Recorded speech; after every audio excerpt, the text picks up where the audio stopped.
Hello, everybody, and welcome to the Night Owl, a show that we do twice a week where we talk about all the latest in pop culture, gaming, news, and TV and movie reviews.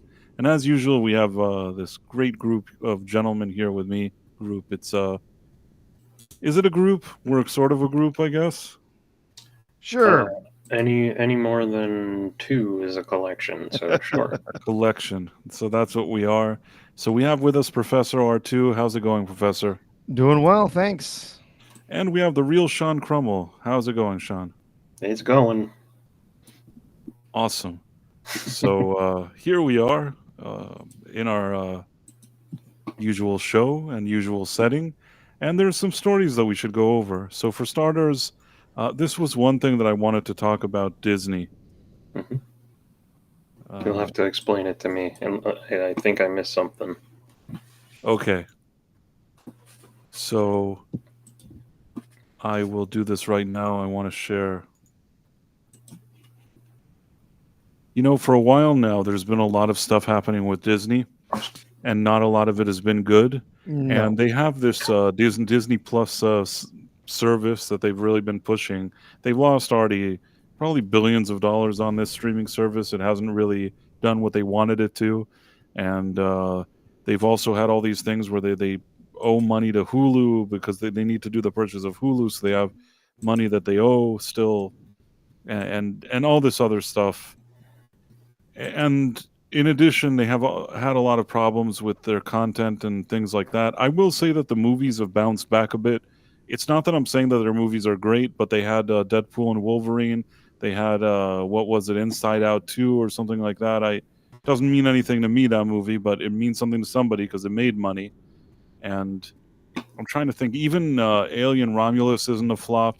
That's more of a Fox situation. Even Deadpool and Wolverine, these were things that belonged to Fox that they didn't have time to ruin yet. hmm But but in any case, it was generating money for them, so there's nothing I can say about that. But Disney Plus has still been a big stinker, a big flop. Yep. Nothing that they put on that streaming service in terms of original content is really taking off.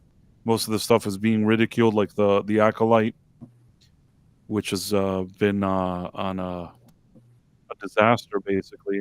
All those other MCU shows and Star Wars shows and even other Disney Plus shows, they've had a lot of flops on that streaming service. They've spent a lot of money on shows. It's been a huge flop. Here they have DirecTV. I guess they have a dispute with Disney about featuring their content or their channels or whatever it is, and so that's costing them customers. And the other thing is that amidst all this losing money with Disney Plus, Disney apparently have, I guess they plan to raise the prices for Disney Plus. What a shock. I mean, it's funny because Disney, their MO is every time there's something that goes wrong, they want to just raise the price. Why don't we charge more money for this? And it reminds me of that time with Bob Iger. Somebody told him, less people came to the parks this year. So his answer was something along the lines of, but thankfully we raised the price of the food. So even though there were less, we didn't make less money. hmm Yes, they even had an amusing term for it. I wish I could remember what it was. It was something like guest attenuation or something like that. Like it was some hmm very clinical sounding term that actually just meant not as many people showed up. And Yep. Right, but so he was we're just going to raise the prices to make up for not as many people visiting the park. right, and I feel like this is what they're doing with Disney Plus. But the reason I said they have a new marketing strategy, Yeah. because I don't know if you saw this. Let me see if I can find it.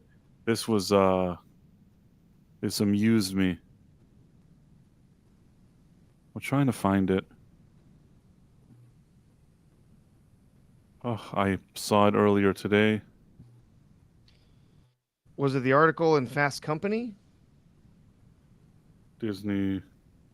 Let me see if I can. or Okay, it was about Disney Plus? Oh yeah. this was it. Do you see it? Yeah. hmm Okay, so basically, they have a new deal. If you want Disney Plus, they're slashing their prices. It's $2 a month. So for the next 3 months, if you want it, it's $2 a month. So that for $6, you're getting Disney Plus for 3 months. What's the catch? sometime during those 3 months, you sign up for the deal for the 3 months, sometime in the middle of it, like in October, they're actually raising their prices. So by the time you're done with this special sweet deal that they've lured you into, that's when you say, okay, well, what's the price for the every month for me to have it? So then it's going to be like $10 a month from what it was, maybe 8 or 7 or whatever it was. It's going to go up to $10 a month. I think even for uh, the cheaper Yeah, package. even the cheapest package is going to be going up a bit. So they're Right. trying to swindle you. Right. So basically this is a slippery maneuver because they know that when they raise prices it's bad, and it's also not good for the way they report to the investors and the dropping of the numbers. So they're doing this thing. First of all, there's an influx of people that are joining. The other thing is they probably think to themselves, Disney Plus, when you sign for these kind of deals, they tell you 6 months for $6 for 3 months. But then once it's done, some people don't notice. Mhm. Either some people are used to it and just keep it, and some people just don't notice and continue to pay for it for a while, forgetting that they even signed up for it. Maybe later they kind of suddenly notice it, or like I said, if they have kids, maybe if somebody still likes it, they keep it. But this is Yeah. a real foot in the door situation, and they're doing it exactly when they're doing this rate hike. Yeah, And when all it's their stinky. content is stinking, everything is crap.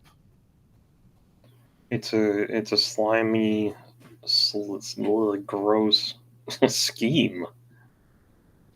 Well, that's how I feel about it. I think Yeah. that it is. Well, and also this new $2 per month. Oh, sign up for $2 and you can get extra whatever. This is also here to help boost their numbers Hmm. before their next quarterly shareholders call. Yep. And Phantom Look says this is what a crack dealer does. Yeah, it kind of feels that way. There's something about this that feels very snivelly. Hmm. That's why I said it was a slippery marketing strategy. But I wanted to ask you, Professor, since you know a lot about business, would you say that this strategy is good or bad? Like, do you think that this is a brilliant strategy, or is it just dumb, or is it Uh, desperate? I think it's par for the course. This is how a lot of these services work, especially the ones that are not succeeding with customers. They want to bring you in at a cheap price, and then hope that you don't cancel your service afterwards, right? This is just kind of how it's done, right? If you're trying to drag your people in so you can get your numbers up, and that's exactly what they're doing. Their numbers are terrible. If I remember correctly, Bob Iger promised that Disney Plus was going to be profitable by the end of this quarter, right?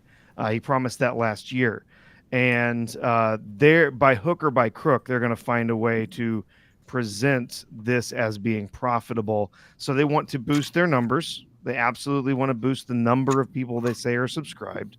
But that's part of the reason that they're raising the prices is they want to be able to show higher revenue coming in for Disney Plus. But the problem is they're still bleeding user numbers from as far as we can tell. Disney Plus is not being successful. If you believe some of the different statistics that we've seen, obviously not all of it has been, directly told to the public, directly shared with the public. A lot of it's kind of buried in their financials and stuff. But it seems that they spent around $2 billion to build Disney Plus and and that's not even counting all the content that they have paid for that has been terrible, right? So they spent an enormous amount of money on this service. It has not caught on significantly with a lot of customers. In fact, a lot of customers out there, if they were to lose just one show, Bluey, Hmm.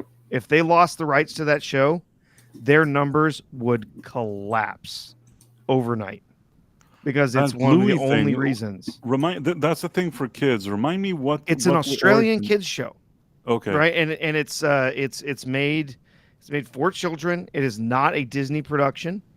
They've just licensed it. They've had the license to it for a while. It's insanely popular, and I can tell you why.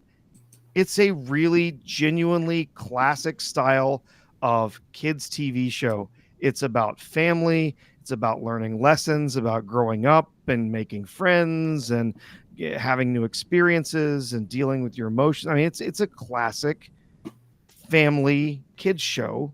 It's not peddling any DEI stuff. It's not peddling all sorts of identity politics or gender ideology or any of that stuff. It's just a kids show, and it's fun. Kids like the characters. They really enjoy it. I've got a nephew that really just loves the show. My kids are a little too old for it, but it's a really enjoyable show. But yeah, without that show, their numbers would plummet overnight. It's about the only thing that's actually still holding customers around. It's like if you'll remember I guess it was a little over a year ago, a few years ago maybe. Their numbers, they lost a huge number of customers because they were carrying cricket in India, and they lost millions of customers because they didn't carry cricket anymore. They lost that deal, and so people just noped out. They did not care about any of the other content that they had to offer. And I think there's a whole lot of customers out there that are still in that same situation. We keep the Disney Plus because we have the bundle that we get through Verizon, who's our carrier. And that means we also get Hulu. What we actually care about is Hulu. The content we want to watch is on Hulu. We hardly watch anything on Disney Plus. It's the Hulu content that we care about. And we actually get it cheaper by getting it through the Verizon plan or whatever than we would if we paid for the whole thing separately. It even includes ESPN. We don't even use it. But yeah, they're trying to get their numbers up before the next shareholder call. They're definitely going to have some fun, Hollywood accounting with the numbers to make it look like Disney Plus is profitable, but it is absolutely not. Without having made the Hulu purchase and the content that they've gotten from Hulu, that they've kind of shifted over into a new blade there in Disney Plus, they would be in absolutely dreadful shape. And it's hilarious because their subscriber numbers have been absolutely terrible. And if you were to look at what's reported from, different groups report different things. Disney reports their numbers. There's other outside groups that report their numbers. But according to a number of outside groups, Disney is now behind Tubi. Mm-hmm. I believe it. Tubi is a free service. Nobody pays a thing. It's advertising driven. It has almost exclusively old content, stuff that's 15, really old stuff 20 for free. years old. Yeah, and it's all free. And Fox built that for a few $100 million, not $2 billion, a few $100 million out of the money that Disney paid them when they bought the Fox Studios. So they're basically eating Disney's lunch with a service that cost a fraction of what Disney Plus cost, and they paid for it. So Scribelight says, I smell desperation in Disney Plus. Scribelight is a friend of the channel. Yeah, I mean, it's desperation, but they always have some trick up their sleeve, even in the most desperate of times. Oh, yeah. Well, I mean, the biggest problem really is that, unfortunately, as far as shareholder relations go with this company, people say, well, why don't shareholders do something to fix things? Why don't shareholders, try to, right the ship? The answer is shareholders can't now. Bob has managed to put in place basically a captive board. He's appointed them all. They're all just sycophants for him. And so the only thing that's left is a shareholder lawsuit.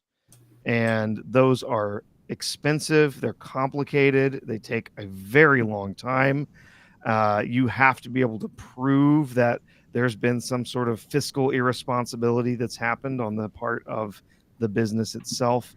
And there's very little that can be done. I mean, essentially, shareholders are just sitting back, just hoping that somebody rights the ship.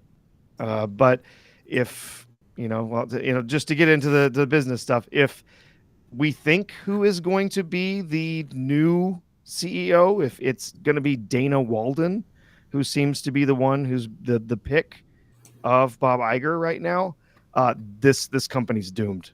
They will be selling off parts of Disney by 2030 because she is a diehard feminist, diehard DEI, diehard leftist, best friends with a current presidential candidate, and it's not the orange one. Yeah, so it's going to go very poorly coming up. I want to mention real quick, looking at the chat, we do have some people who've joined the channel. Oh, thank you. Joined That's as really members. nice. So looks like we've got a handful of them here.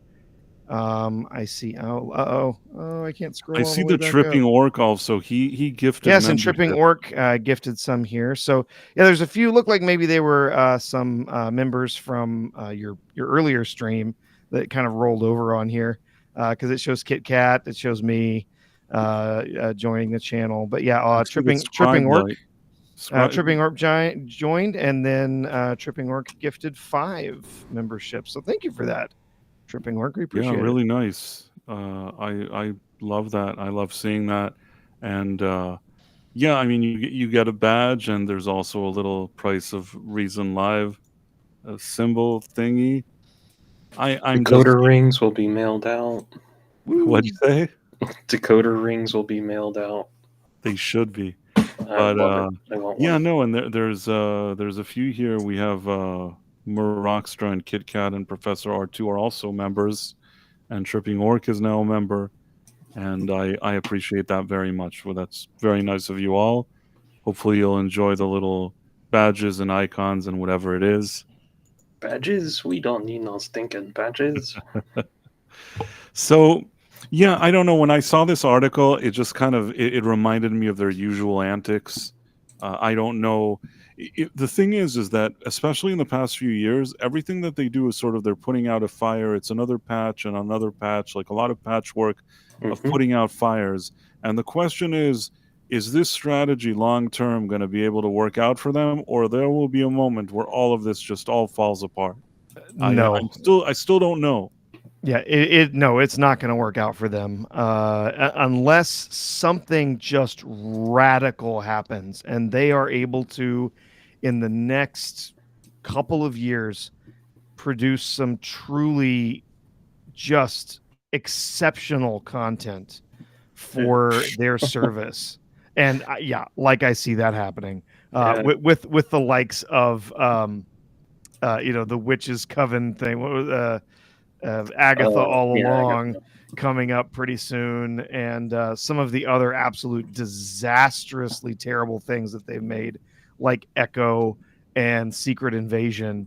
I don't see them magically making some content for Disney Plus that's just can't live without kind of stuff, and they continuing to hike the prices. On one end you're like, well, hey, we get more revenue. On the other end, you get more people, especially if we continue to move into an economy where people just don't have as much disposable income. They're going to start checking out, and they're going to start turning off services. And when you keep hiking up the prices, they start to decide, there's a calculus there. Is this worth it? Is there something on here that I really have to have now that you're going to charge me, $12, $14 a month, whatever? Is there something here I have to have? And a lot of them are just going to check out. They're not going to be interested anymore. So I think the more you try to bail the water out of the sinking ship, yeah, he's gone. He's gone. Yeah, no, like it's just like holes in a boat, and they're just bailing water as fast as they can. Yeah. I mean, they're desperate to keep this service afloat. They're desperate to keep this service working, and it's not happening. It's not happening. Can you guys hear me? Yes. Oh, yeah. okay. Yeah. So, yeah, it's very very frustrating to see because I'll be honest. I mean, I never really had a major problem with Disney Plus, at least the actual service itself.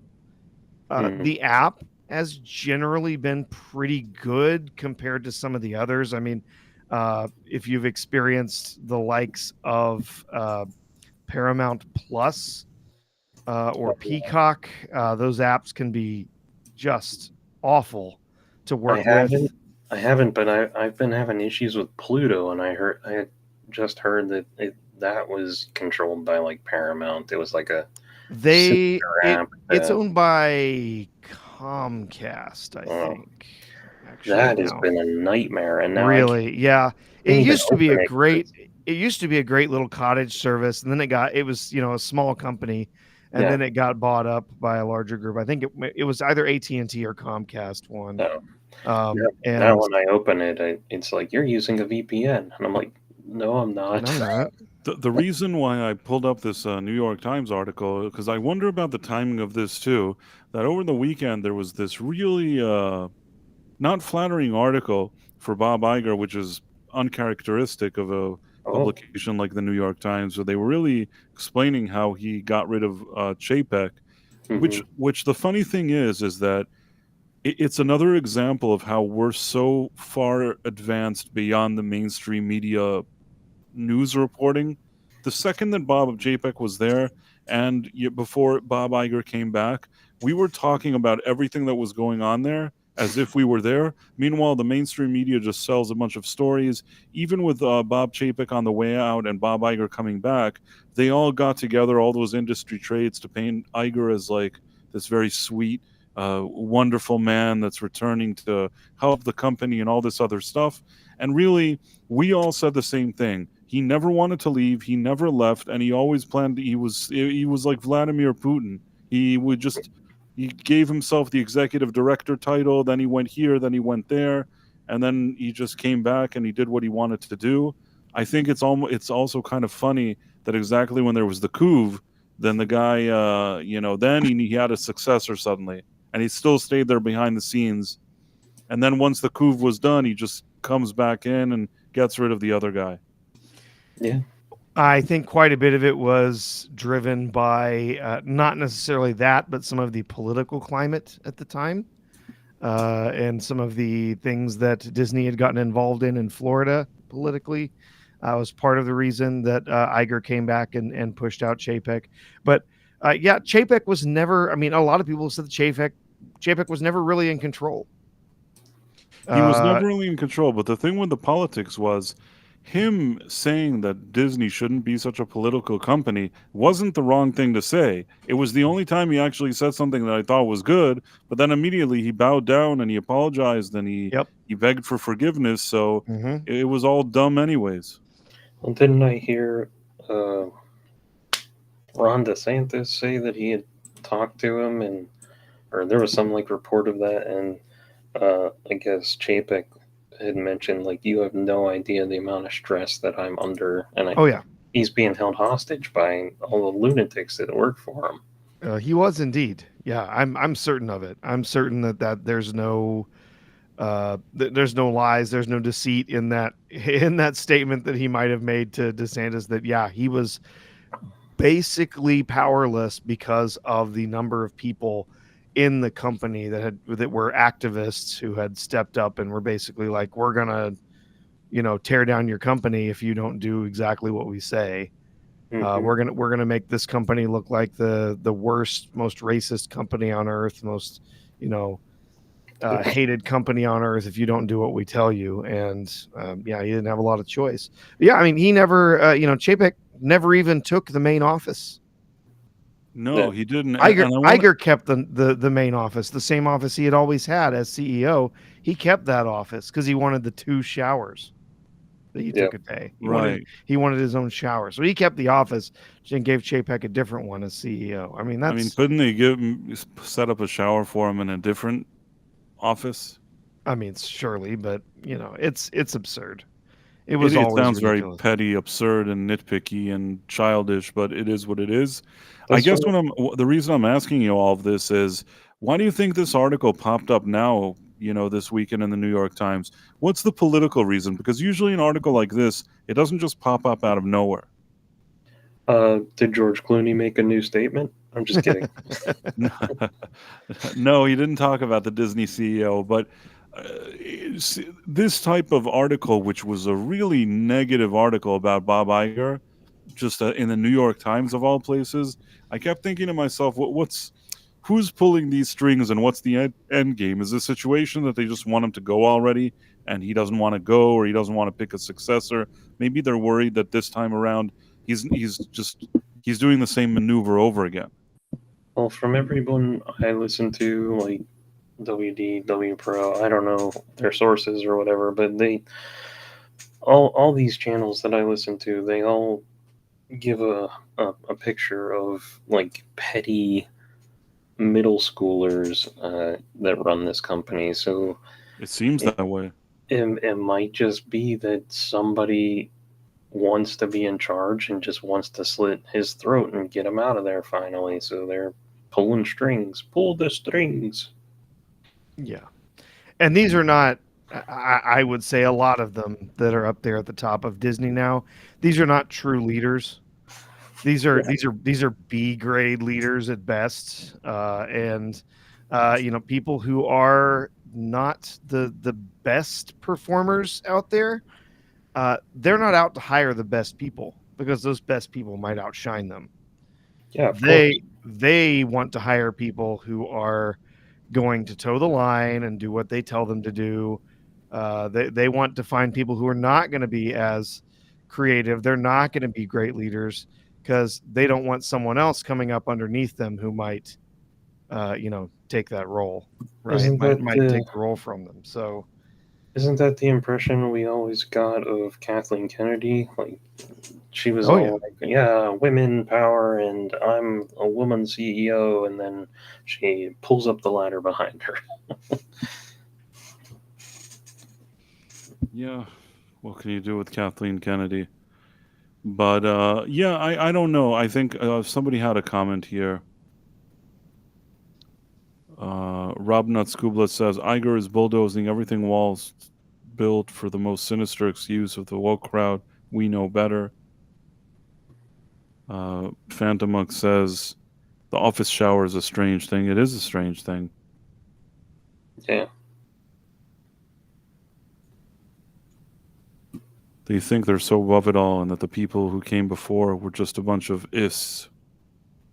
That is true. That's what they think, I believe.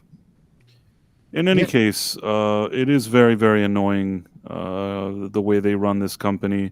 And you always think to yourself, oh, there's billions here. It's such a big company. They must be so serious, all these people. And at the end, it sounds like just a bunch of children. It's just, it's very weird that in these levels, the behavior is like that, but it is what it is, I guess. Yeah. Yep. I mean, if you just look 5 years ago, their stock, not quite 5 years ago, like 3 years ago, back in 2021, their stock was worth nearly $200, or it peaked just above $200, and now they're sitting down in the 90s, 80s in their stock. People are not confident about this company. They are not confident about its performance. And I mean, even a year ago, when we had, not quite a year ago, earlier this year, when we had potentially some activist investors who were wanting to come in and say, we need to change the company. We need to make changes in the types of films we're making and the priorities that we have. When that was going on, their stock was ticking back up because it looked like maybe there was a chance somebody, an adult might be in the room and helping them make better decisions. But of course that failed. And so immediately after that happened, the stock started trending down, and it's been trending down virtually ever since. So I've been trying to pin this comment, haven't been able to, but I like that the dead man said Lord of the Rings, the two showers. The two showers. That's kind of funny. I definitely like it. Yeah. And yeah, I mean, Disney was for a long time, obviously Disney was a very big family brand, and it was very much trusted by families. When I was a kid, hell, we had the Disney Channel, and my parents would think nothing of letting me just sit down and watch the Disney Channel because Mhm. it had family friendly, kid friendly, appropriate content on that channel. So I could sit down, I could watch Disney. Whatever else was going on in the house, I could sit down and watch the Disney Channel if I wanted to. And today a lot of families will no longer trust Disney. They do not trust them because they have spent so much of their time over the past 4 years or so just consistently with everything they do, injecting politics, injecting race, and injecting all kinds of identity politics into the stuff that they're creating. And it goes all the way down even to into children's programming. Mhm. They did a reboot of the show called I believe it's called The Proud Family. You're Yeah. familiar with that one? Yeah, that was a terrible thing. I know what you're Where talking. every episode was this activist, crazy, like Antifa level stuff, It was and it was terrible. I know what you mean. insane. Like, I'm not putting my kid down in front of Disney Plus and letting them just pick out whatever the heck they want, even though my kids are a little bit older. I'm not letting my daughter sit down and find, well, hey, what's this? I come across this and have some crazy stuff pumped into her head from some show that she's watching. I mean, you can't get away from it. There was a show that my daughter was interested in watching the other day, and we were watching a little bit, and almost immediately there were two women kissing. Like, why? Why did you put that in a kids show? Right? And parents are just not going to trust Disney. And it's once they have lost that goodwill. I mean, goodwill is something that you don't quite put it on the balance sheet as a business, but it's something that you count on.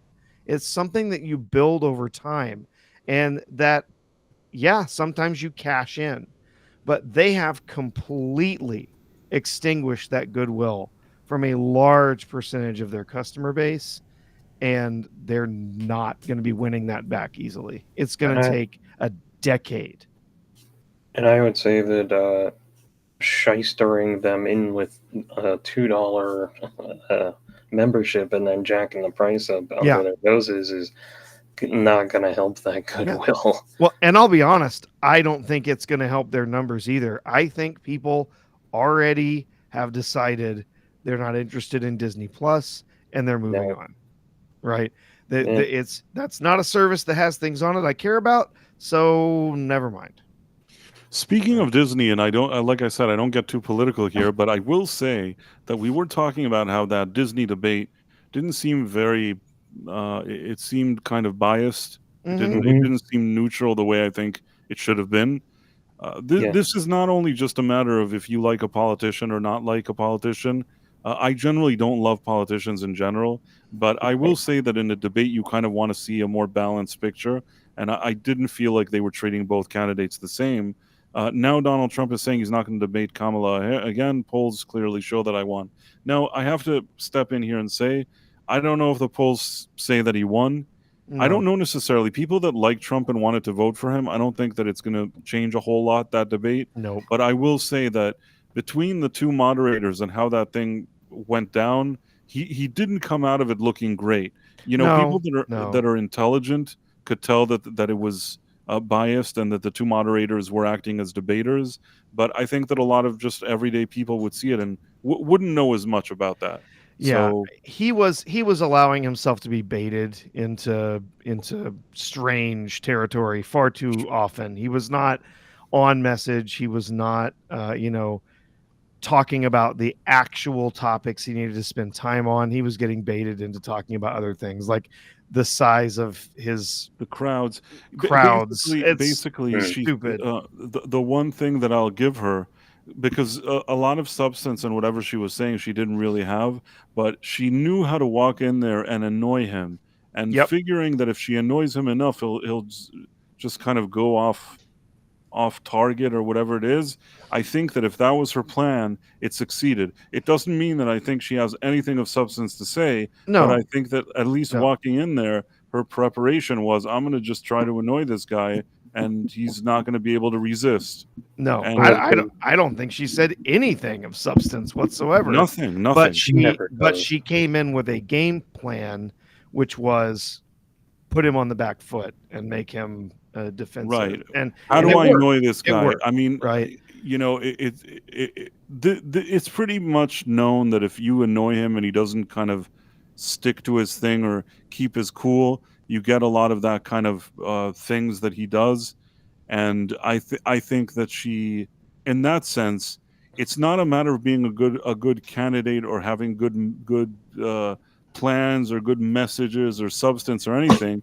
Just in terms of being like slippery and getting that out of him, I'll give her Yes. credit that she did that. Yeah. She knew how to press his buttons, even though she didn't. She had nothing else to say. Yeah, But if and you she believe- was. Go ahead.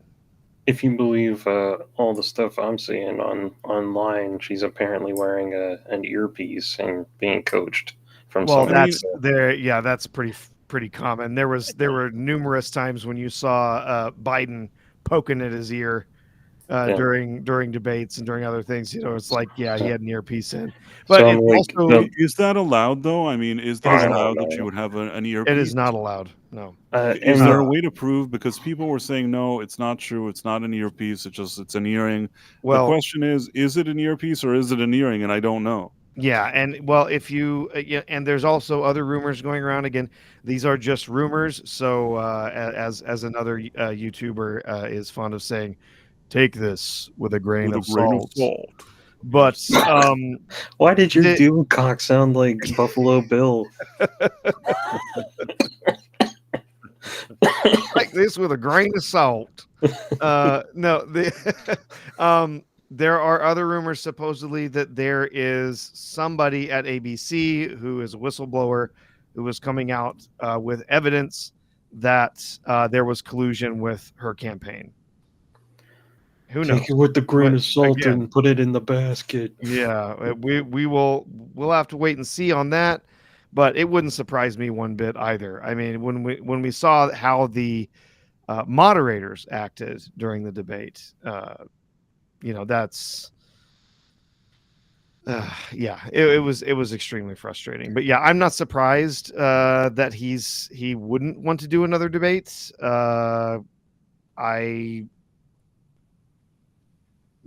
I don't know. I mean, think I don't that- blame him. If you ask me, I think he should have never agreed to this debate. The truth is, he did debate whoever was supposed to be the candidate. Then they didn't like the way the debate turned out. Then they said they have another candidate. At this point, he could have just said, "I'm not debating anybody. I did my debate. You didn't like it. You suddenly decided to switch the person, so I don't want to do it anymore." I don't know that he benefited at all from doing that debate, and I don't think that he benefited from doing it with Disney on ABC. Yeah, I'm just surprised that he thought that on Disney ABC it would be unbiased. yeah. Oh, I mean, yeah. He absolutely should have known that he was going to be in hostile territory, and that's how things were going to go. He needed to stay on message and not let her or the moderators. That was like Rocky After fighting him. at the Kremlin. You know what I mean? Yeah, I mean, The thing is that in the movie, Sylvester Stallone pulls it off, and they're all cheering for him. But in this case, that's like you said, it's hostile territory. You can't go to ABC and do this thing. It is absolutely a hostile situation that you don't want any part of. Yep. Well, I genuinely, I think as we said the other night, I genuinely don't think this debate changed anyone's mind in either direction. If it did, it was probably even Steven. There were probably just as many people who saw her behavior. I don't know if you saw any of the compilations of some of the smug looks that she gave during the debate. I don't like all of her faces. You know what I mean? It doesn't Yes. fit well with all these weird faces. But Yeah. And then I don't all know. of the unfairness in the way they were constantly fact checking him, it seemed like, and then would never fact check anything she said. I think there were some people who were definitely turned off by that and were more sympathetic towards Trump because of it. And I also think that there were probably some people who, you know, saw his behavior. I mean, yes, he's kind of an egomaniac. You know, He's if always you been caustic, though, he at some always has level. been, you know, and if you poke him just right and he starts getting defensive and he starts saying crazy stuff, you know, and Yeah, there are probably people got turned off by that, but I don't think that it really moved the needle in either direction significantly maybe for not. any I think candidate. that by now, whoever has decided that they're voting for him, they're just going to vote for him, and they didn't get pushed one way or another. But I still, uh, there was something that bothered me about it. I guess in the sense, forget about who you're voting for and all that kind of stuff. Just looking at it from the side, if I was able to coach him before, I think that I could have done a better job because I think that. Uh, I think that he had a lot better cards. It's like if you're going into a card game, he had a winning hand going into this debate. And why did he have a winning hand? Because the economy is not doing well. The border, there's all this crazy stuff going on. She's right now in the White House. I mean, Yeah, that's the yes, she's the vice Babylon. president. She's the borders are whatever it is. There's enough to work with there that no matter what anybody would throw at me, I would just continue to stay on point. That basically, they're in charge. There are problems now, and they're in charge of them. Yeah, And Yeah, and that's that's all the person has to do. He just has to keep shifting back to explain that point over and over again. hmm And she could make a million faces and push all of his buttons, and none of it would matter. But the fact that she pushed them and he so quickly resorted to that kind of defensiveness, I just think it's a shame, in well, my opinion. yeah, and there were any number of times I was just listening to stuff that she said, and I was like, I know the perfect response. I know exactly what I would say in the situation to counter that, turn it back around and say, well, why haven't you already fixed that? Or, yeah. you're complaining about prices. Your economic policy is to put price controls in place. Do you know what happens when you put price controls on food? People starve. This is a really bad idea. Like none of that got mentioned, because he was so constantly falling back on trying to defend himself from some petty attack that she made. And so, it is what it is. But Yeah, That's I that. mean, Ba- the that. the thing is, when I sat there, I had answers that were better than his on the spot, yes. Yeah. in the sense that if like there was a part that she said, "Oh, all the leaders of the world are laughing at you. Every time I talk to them, they laugh and like you're so stupid and they laugh at you." And if I were there, instead of letting that press my buttons, I would just say something really simple. I'd say, "Yeah, I don't need the leaders of the world to like me. Well, when I was there were no wars that broke out, Yeah. and they may not have liked me, but they also didn't think that it was a good time to start wars. Meanwhile, with you, they sit around and laugh and chuckle with you, but every second there's another war, and you're somehow involved in it." And that's all I would say. That would be like just shutting her down, and there was nothing more anybody could say. And the fact that these were like easy layups. Well, you're saying the countries of the world are laughing at you or whatever, turn it back and say, well, at least I don't sit around cackling all the time and everything. There were a million comebacks. It was so Yeah. easy, you know what I mean? Yeah. And I want to also clarify here. I don't. It's not that I sit around and I love either of these candidates or the politicians, No. but I actually No. just don't like it when I see somebody that's not doing. Like I said, it was an easy layup in my opinion, Yeah. and letting her push his buttons like that. It was disappointing that he I can understand why with the two moderators debating him and her why it would maybe be an overload and annoyance, but I think that there were so many good comebacks that he could have easily just gave back at her. Yeah. That's that No. Babylon B article headline I saw the other day. I'm gonna fix things, says the woman who's already in office, or something like that. Made me laugh. But in any case, I only say this because I think that he had, like I said, he walked in with a much better hand than what he showed at the debate. But like what other people and you guys were saying is, it's probably not likely to move the needle. People that are voting for him know that they're voting for him. So I don't think it'll be a big needle mover one way or another. But in the future, I think that candidates should find a way that's. I don't know how to find a solution that's more objective, but Disney with ABC doing a moderation is never going to be objective, and that's why I actually brought it up because we were talking about Disney, and maybe Donald Trump doesn't hasn't had the experience we've had with Disney over the years. But if I was any kind of candidate and Disney wanted to do a moderation, I'm not going there. Mm-hmm. What show? What channel was his Apprentice show on? Was that It was on ABC? NBC. Oh, okay. Yeah, it was on NBC, and now they're doing that movie that they're releasing with Sebastian Stan. It looks like a terrible movie. That looks so bad. That looked cringe bad. Like it looked awful. So apparently, I don't know why Is he they're playing doing that Donald stupid Trump or thing. something? Yes. What'd you say? Sebastian Is he Stan is playing Donald Trump. Oh, Yeah. I did not know that. Yeah, Yeah, yeah, it looks awful. It's TV movie bad. Hmm. it does certainly look very embarrassing. And what was I going to say? I think that actually, I think some people have joined us, which is nice. Hey there. I mean, just in general, there's more people Yeah. joining our stream, and we're always happy to see that kind of development. Yeah.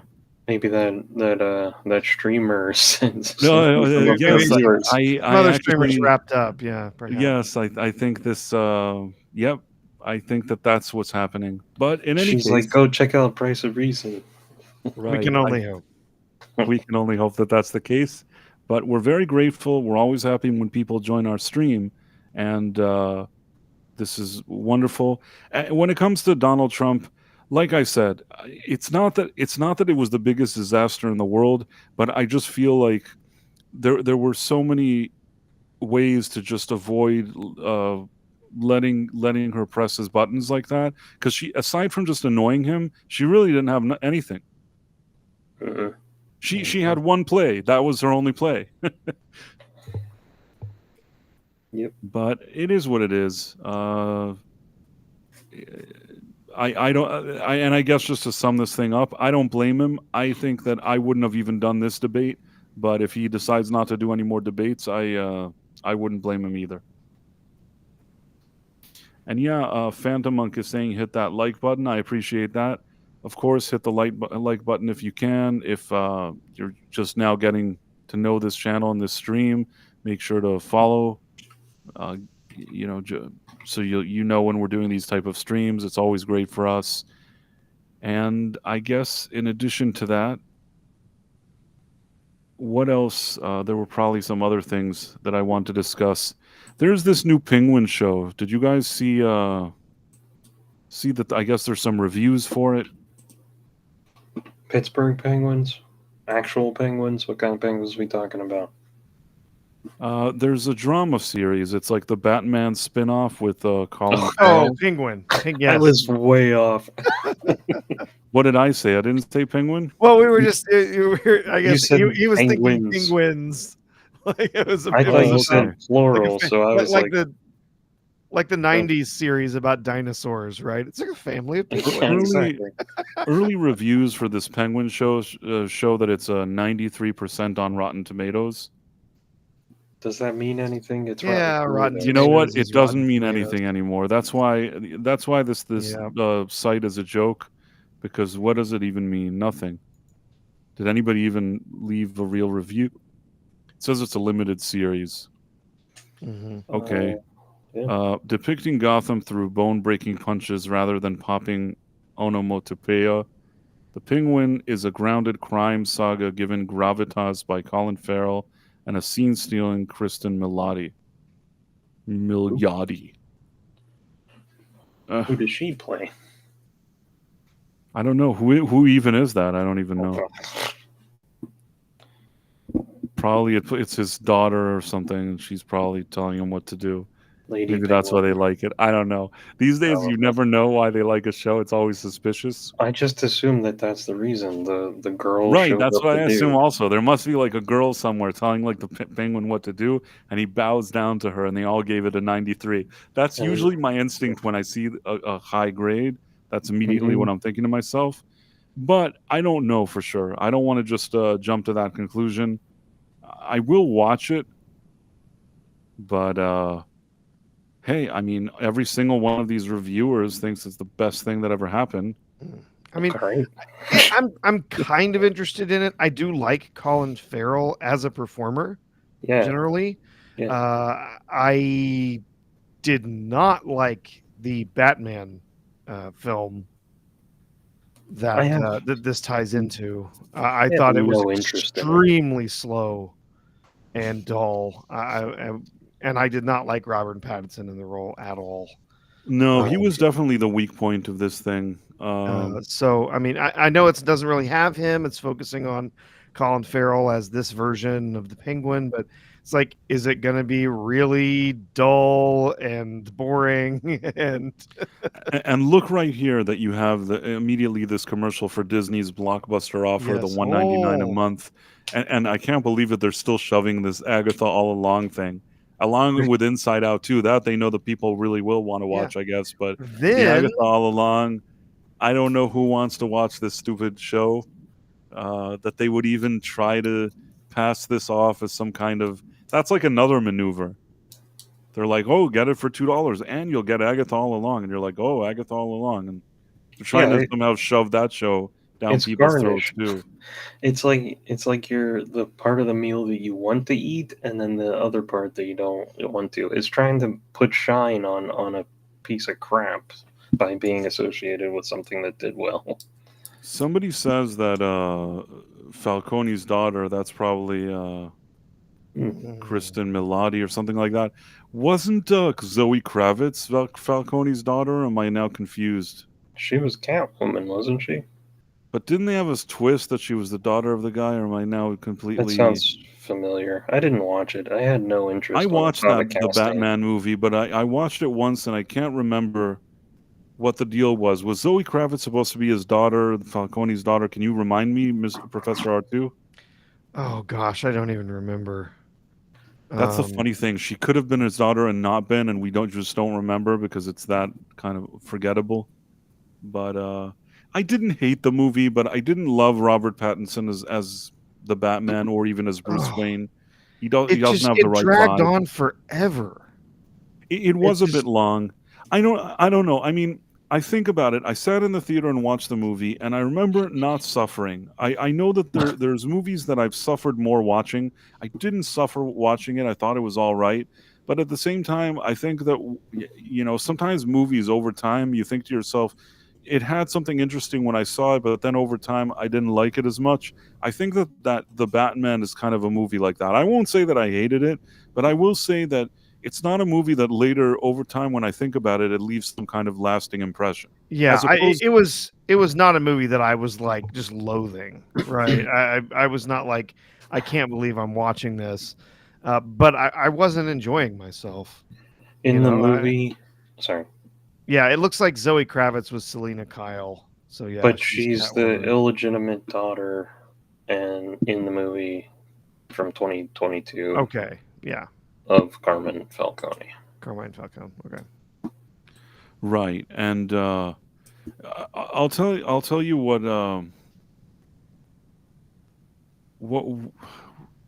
I wanted to say something, and now I don't know. I can't articulate exactly how and what I wanted to say, but Well, basically, okay, I do know what I wanted to say. When I saw Godzilla minus one and I walked out of the theater, I thought this is a good movie. It was interesting what I saw here. But then over the week and weeks and months that followed, anytime I thought of that movie, I kind of liked it even more.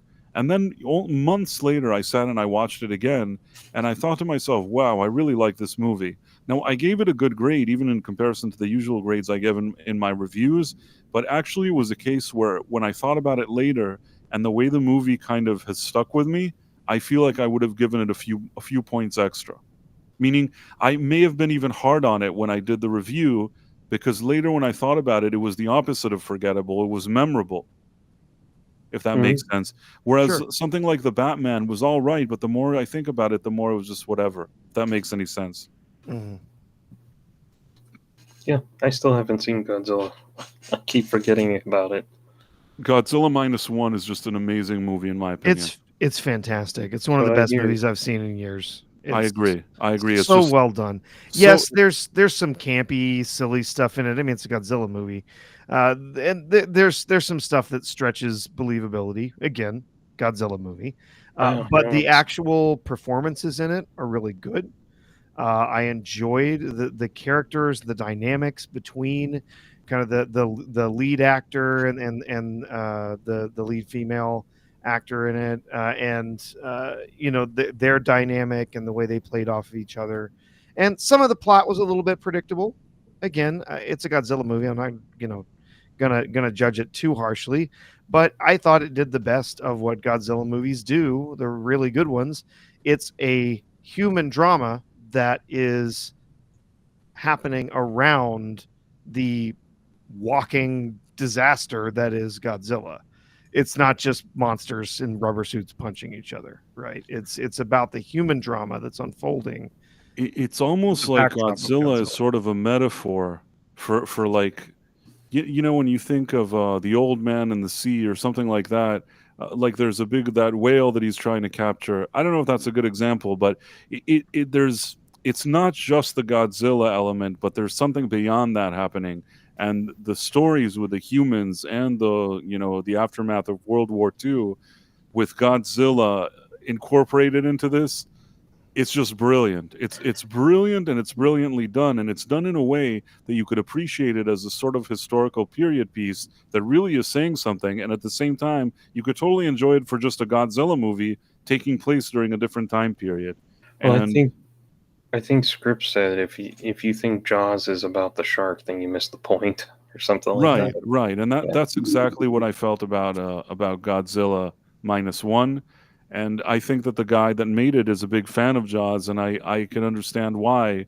I can see that in the movie, but it's still its own movie. And I really, the fact that he did it for $15 million, all of Hollywood should be embarrassed. That should be, whatever he does should be the playbook for how to make movies, because the Acolyte, every episode of that crappy show, which was sometimes like 30 or 40 minutes, it cost more than his entire movie. And his movie ate every single episode, all of the episodes together combined of that Acolyte, it ate it for breakfast. Oh yeah, it was. I, Yeah, I get the impression that Hollywood and especially Disney, they've all been so successful for so long that they get high on smelling their own farts now. Like, so they just think they can do whatever and everyone should love it. I think the whole industry just needs an attitude adjustment. Somebody said he thinks that she was supposed to be an illegitimate daughter of Falcone. I think Catwoman was supposed to be the illegitimate daughter of Falcone. Hmm. That's what I vaguely remember, but I Mhm. don't know for sure. I'm going to say that I'm 70% on this. Well, I just read it, and yeah, that's what Yeah. it said. Oh, that's what it was. I think Yeah, I just memory hold that movie. Just Yeah, I mean, like I yeah. said, when I watched it, I didn't hate it, but it just didn't leave a lasting impression. No. Even when I watched it, I didn't love Robert Pattinson in the role. Didn't love Mm-mm. him. Mm-mm. You know, in the parts that he's Batman, at least you don't really see him. He has the mask on, he does whatever. But in the parts where he's Bruce Wayne, you really kind of feel that that's a weird version of Bruce Wayne. I felt that Not as one soon that as they I feel is announced very him. Bruce Wayne-ish. That's how I felt when they announced him. I was like, "That's not Batman. I don't care what year you tell me it is. He's not Batman." And Empress and M says Acolyte was a money laundering scheme, aka DEI. You know, it was probably a combination of a lot of different things. There's certainly a lot of questions when it comes to the Acolyte, when it comes to why they would hire the person they hired to run a show. You know, $200 million is a lot of money, and Star Wars is a high profile brand. And the fact that they would take a woman who has not a lot of credentials, doesn't have anything on her resume that would suggest that she is equipped to do a show like this and just say, "Here's the keys, do this show." It's just very strange.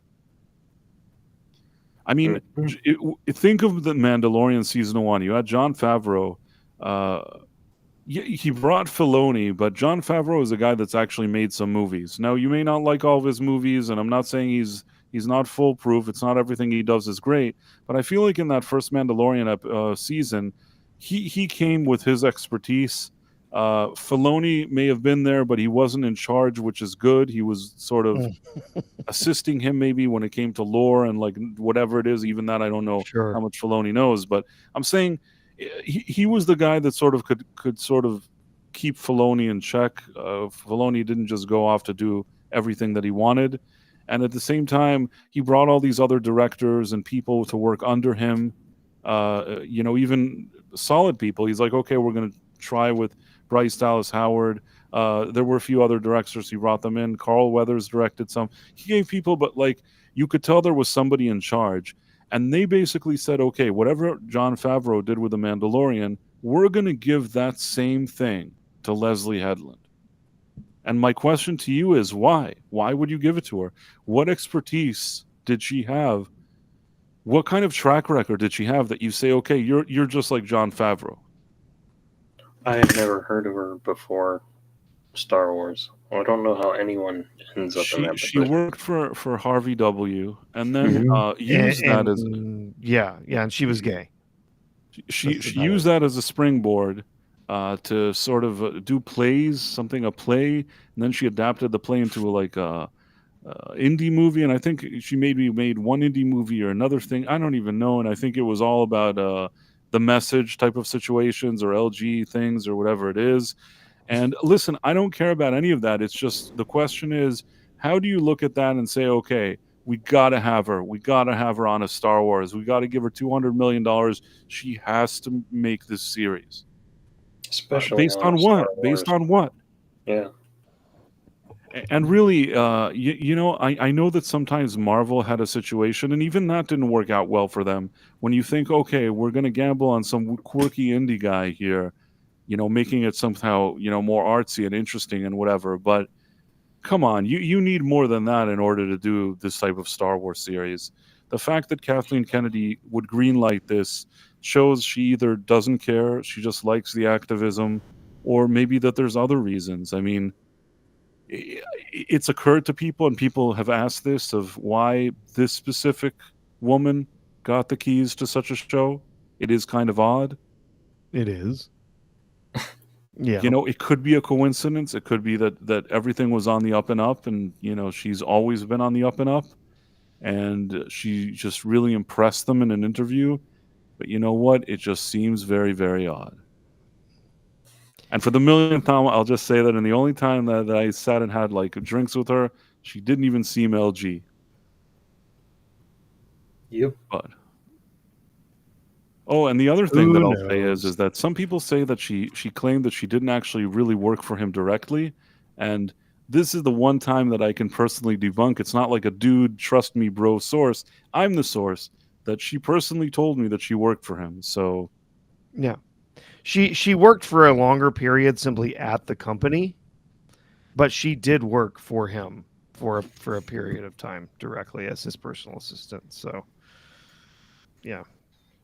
somebody said they're coming in from TNT from Comics' stream. That's cool. Very nice. I don't know if he referred people here or not, but if he did, then that's very nice of him. Yeah, he does something every Thursday night, so that's cool. Or Awesome. people just came organically from there, and that's also cool. And we're always grateful for having people here, and we also see that there's more and more people joining us here on Rumble, which is kind of our home base for this show. So it's always great to see something like that. And so we went over. I don't know. Again, like you can't get rid of Disney. I wanted to even talk about something else, and they're here again. It's like nothing you can do. You can't get rid of Disney, these guys. Disney. That's every job I've had for like the last 5 years. Everywhere I go, Disney shows up in some capacity. I was working at ABC Mouse doing quality control, the children's learning app, and like 2 months into the job or so, they're like, we signed a deal to have Disney content. So they're dictating what we can do with this. God Great. dang it. Thanks People are so claiming much. that this Penguin series is kind of like Italian mafia type of show that people really enjoy.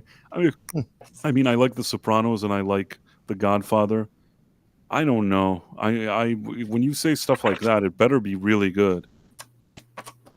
Yeah, Yeah. right. It better It be. better be really, really good if you're going to say that it's like The Sopranos meets The Godfather. But that's apparently what they're saying. I think what was it that I saw some Joker thing that they think that the first weekend is going to be a $70 million opening. Are you excited for this Joker movie? No, not really. I feel like The it's going to first be a one was major stinker. interesting. The first one was interesting and sort of a like a taxi driver kind of thing, right? You know, it's seeing this character become unhinged and the chaos that comes from it. But the the new one, I just kind of like, why did we need another one? You know, Money. ever since I'll tell you what, I don't hate Lady Gaga under the right circumstances. She did a song for Top Gun Maverick. It's fine. I think that she in that Star is Born movie, it was fine. She knows how to sing. She's not terrible. She knows how to sing. And in some situations you put her in a movie like in that Star is Born thing, she's fine. But the only thing is that this movie, every time I see a commercial, I have this kind of red this my a radar is like a radar goes Sure. off, or I don't know what it is that basically is telling me that there's something about this movie that I'm not going to like. I don't like it when people sing to each other. I don't like when people just, half the movie are singing songs to one another. With the exception of maybe Grease or something like that I can let it slide. Most of the time, people are coming out and singing to each other. It's a recipe for disaster. Also, in the previous movie, people didn't stand around and sing to each other. So why would they do that now? Now, maybe it's incorporated. All this music is incorporated in a kind of a clever way, and it's not exactly what I'm thinking. But man, does it feel not right to me? Whatever I'm looking, any trailer I see, it doesn't feel good to me. It feels like this from the first second. I haven't been excited, and I'm not excited now. That's kind of how I felt about the first one. Yeah, you know what? I didn't think something special about the first one, but I ended up watching it and I thought if nothing else it was interesting. I'm not going to say that it was the best thing I've ever seen, but I thought okay, they did something and I thought this is a one-off. This is a one-off movie. They did it. It's a one Yeah. and done, and that's what it should have been. But when a movie makes over $1 billion on a small budget, there's no way that the studio is ever going to let it go. And they probably took out their wallets and offered a lot of money and so they want to do more of this. I mean, they don't make that kind of money on every movie, and they just wanted more of this thing. I think he even won like an Academy Award. I don't know what this was just an unexpected success for them, and they had to do something additional. I just would have at least found a way to stay true to whatever the first one was. This is like they're doing something completely different, and once there's a woman singing to him, I don't know. It doesn't. It feels like it's going to annoy me. Well, this idea that she's going to be Harley Quinn, but she's not going to be the same Harley Quinn that we've known before. She's going to be Like, the more strong, modern woman, Harley um, Quinn. I, But I have no idea, but yeah, Those. it's very strange. Some of the early reviews, have already been touching on this. That one, that a lot of the people that really did enjoy the first one, perhaps are not going to be enjoying this one as much. It actually pokes fun at some of the, uh, you know, incels and stuff like that. And then at the same time, uh, there's it starts out well, but then there's courtroom scenes that drag on for ages, apparently. So, yeah, it's who knows? We're just gonna have to wait and see. We got a few weeks before it comes out. I started the first one and I watched the Warner Brother logos come up, and that finished, and then I decided that I didn't want to feel like crap for 2 hours, and I turned it off and never went back to it. That's one way to do it. I guess. I And then people are like, "Oh, it's like Taxi Driver," and I'm like, controversially, I hated that movie. So like, you didn't like Taxi Driver? no, I'm like, who am I supposed to relate to? Why do I care about this guy? He's a psycho. And then they praise him as a hero at the end, and I'm like, what happened? I told you it was controversial. Yeah. I mean, I think the Taxi Driver is like a classic movie. I do like it. I think that at the time of its release, especially, it did something kind of different, and I appreciate it for whatever it is. But Sure.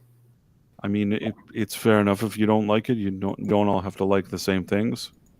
I'll tell you I, one more controversial thing. I think Kubrick is overrated. you know You what? I'm gonna shut your say something. mouth. I'll I tell you think what. he is brilliant at framing shots and camera work. I have yet to see a movie. There's still some that I haven't seen. I've yet to see a movie where I feel like he can consistently tell a story. You know what, Sean? I'm going to surprise you and say that I understand where you're coming from. I Yeah. think that there's a lot of brilliance when I see his movies. There's things that I'm like, wow, this really impresses me. But I Hmm. will say that, especially even if you're looking at, 2001, A Space Odyssey. Now that's considered a masterpiece, I but fell asleep 5 times at the to beginning be of honest, time. that is not a masterpiece that I sit around watching all day. I'm thankful that for the first time that I saw it on a big screen, a sort of I don't Mm-hmm. know in what setting. I saw it. I was impressed by what I saw, but yeah, it's long. It feels, I don't know if to say overindulgent at times. It's really a struggle because on one hand there are things like you say that take a long time. There are other movies of his that also I feel took their time and really build up in a way that sometimes feels very very slow and kind of irritating.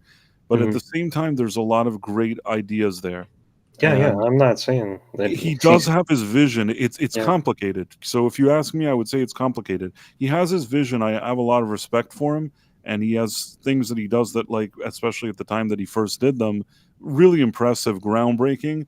And yet, sure, still, sometimes his movies do kind of drag with the pacing until something happens. I can accept Yes. that.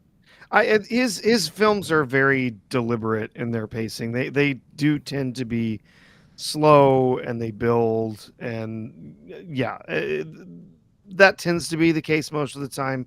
Uh, I just think he had a great variety in the films that he made, uh, as far as the different sort of genres that he played with. Obviously, I mean, he's made a number of films that are considered classics in very different areas. Doctor Strangelove. I have that. I haven't watched it yet. I Uh, hear that's mostly a Peter Sellers movie more it than a is. Kubrick It, movie. it it's a very dark comedy. You know It's what? got That's some one that I'll always tell fascinating. you. People always say like, "Oh, that's the best movie that was ever made," and I once watched it, and I'm like, "Eh." I don't think it's one of the best movies ever made. It is a good movie. It has some good points to make. It is interesting as far as the way that it's shot and some of the performances that he gets from the characters there. Uh, I love 2001: A Space Odyssey. Partly, it is a visual feast for the eyes. There's I stuff in that also that I love, like the monolith. I love the yes, monolith. I have a 3D print on my desk over yeah, here. Like there's like I like Hal and I like some of a lot of the science fiction stuff, but yes, overall, I'm like I don't know if I can sit through this in yeah. one It go. is. It is very. It is very slow. It also it leaves a lot to the imagination of the viewer to kind of Yeah. figure out like what's happening here, what's happening there. I think it helps that I've read the book. The Oh. book was written at the same time as the film. They were basically written together, Mm-hmm. and so the book goes into more detail in certain places and helps fill out certain things that happened. The ending is still rather vague, except essentially, There is another race out there that is far advanced beyond anything that Earth has done, and they help him move on and transform into this space baby thing that then Space baby thing is wild. I can remember yes can see that I what you essentially he's seeing the beginning of time, he's seeing the beginning of humanity, but he's also seeing it from a totally different perspective as one of these totally when I different saw that in a beings. screen and I was Gotcha. in my early 20s, I thought to myself at that moment that perhaps I was more sober than I needed to be. And let's just leave it at that. There are also other books that go after that and continue the story. Of course, there's also 2010 that was not a Kubrick film. Yeah. But I think it's a fun and interesting film in its own right, and it does continue the story uh, as to what exactly happened with Hal. Why did he go crazy and kill the crew and Oh yeah. everything? And so that's also a good film. The books continue on. I think there's 3 more books that kind of complete this story, and it happens over several thousand years, if I remember correctly, I don't think I knew that. before it gets to the very end. Oh, But A Clockwork Orange is another absolute classic of his yeah, that, I hated it. comes from a very different genre, different perspective. Yeah, I mean, it's all of the. I think all of them. You know, there's some taste involved there, whether Yeah, you like it or probably. not. I'll be honest. I'm not. I don't particularly love The Shining because I don't like horror films, Oh God, I hated The but it's Shining. beautiful. It's so incredibly shot. The the different framings of the characters and the What, The way things are Shining? You laid don't like out. The Shining? That's I hated that movie. I was so bored. I didn't hate it. I'm just not. I'm not a big horror fan, And so I'm it wasn't my favorite. But like you're pointing out that there's beautiful shots, and I'm like that's all I see from him is like really OCD planning and yes, framing, really brilliant camera work, and then the story, I'm just like, ugh. oh, well, yeah, like I said, I'm somewhere I don't completely disagree with everything you say, Sean. I think Hmm? I just look at it more favorably, but certainly Kubrick has his overindulgencies in his Yeah, movies, sure. and there's certainly a different way that maybe the pacing could have been a bit quicker in some of these, but I can appreciate them for what they are. And The Shining, I actually like that movie. Mhm. But I guess what I brought up here was Beetlejuice. Beetlejuice heads for second best second weekend in September with $44 million. Are people enjoying this movie? I gave a review that was just very, not a stellar review, but it seems like it's making money at the box office. I guess people are going and enjoying it. I'm maybe I'm too nitpicky. I heard I was listening to I think Midnight's Edge in the morning, and I think Chado and Andre, hmm Yeah, it's Andre, right? yeah. They're both like we didn't really watch the first one. Like it was mostly big in the United States, and they're like they both enjoyed the second one, and Huh. so like I guess yeah, it's catching on because people don't worship the first one as much as like we do here. I And don't know. The even first one is the real deal. Like the second one is whatever. uh and Prince NM says, "Come play with us, Sean, forever." Um, Forever. I I liked Beetlejuice a lot when I was growing up, and then I didn't watch it for years, and then I watched it again as an adult, and I'm like, this is my main contention with the first movie. I was like, none of this makes sense, because if you just watch the first movie, it's like you live and then you die in a horrifically comedic way, and then you spend eternity looking like a ridiculous cartoon with this injury or whatever. And for like when I did that rewatch, I was like, is that all this is in this universe? Like life is a blip just to do something to kill you in a humorous way, and then you spend eternity as this monster thing in an endless uh, office setting or something. So that always that sat weird with me for a long time. So I'm like, I like Beetlejuice, I like the visuals. I don't know what this world building is. So the second one, the Soul Train joke is dumb, but they at least have destinations listed. So it seems like this place is limbo, where you look like this for, or you live like this for a short time, and then you go on to your next destination. So that's partially why I like the sequel, is because it makes the first one make more sense on a like a ground level. Does that make sense? I can understand what you're saying, that it does expand some kind of explanation with the train, so it gives a little more context of what they're doing in that underground world to begin with, which I guess it's okay. I didn't mind it watching it, but for me, it's not the expansion or the. I even said in my review that the idea of revisiting this kind of afterlife and all that, I didn't mind any of that. I like the cast. I like Tim Burton's visual ideas. It's just the Hmm. writing of the screenplay that was weak. With a Yeah, better screenplay, this would have been a very decent movie. well, it starts with Danny DeVito. No, I'm not gonna spoil anything, but like it starts like how a classic '90s big budget movie would. Like it feels like there's a ball that starts getting rolling, but then they don't do. They like sideline it, It could and have been 2 good movies if yeah, it was fleshed out, and instead yeah, it's one rushed project, one rushed movie that's all yeah, over the place, and that's really the missed opportunity here, 'cause yeah. a I lot of it agree. works, and it doesn't come together in the best possible. Sometimes you have that, the sum of its parts are bigger than the thing, and this one, the sum of its parts are smaller, if that makes any sense. Sure, yeah. Yeah, because they totally like sidelined that other story that you could do, which I thought was the main ball that's rolling and is going to be like a crazy showdown. Monica Bellucci ex-wife aspect was interesting, Yeah. even with Willem Dafoe as the detective and all that. You could have focused on something like that, and that in and of itself would have been an interesting story.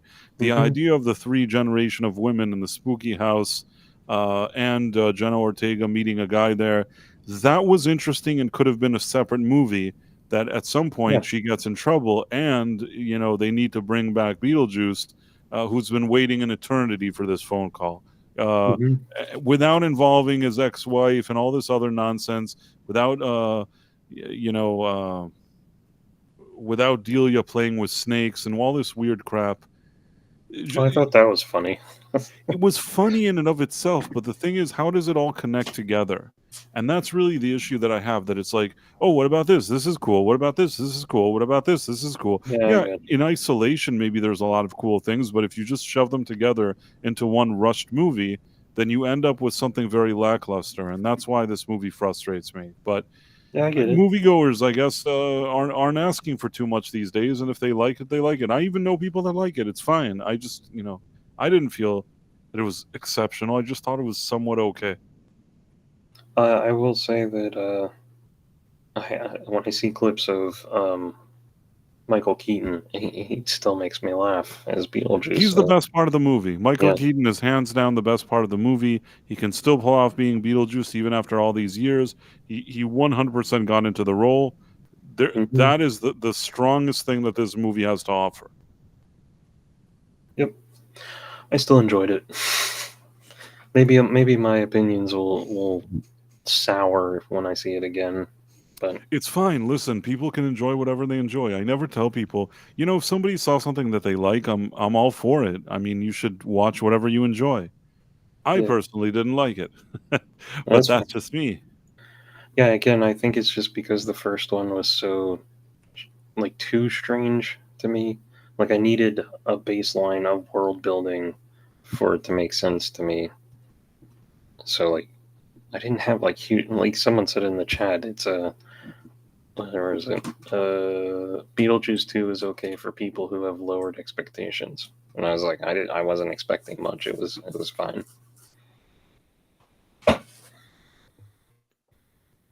Does anybody watch Haven't seen it. this show? I was just wondering, does anybody watch this reality TV show called Selling Sunset?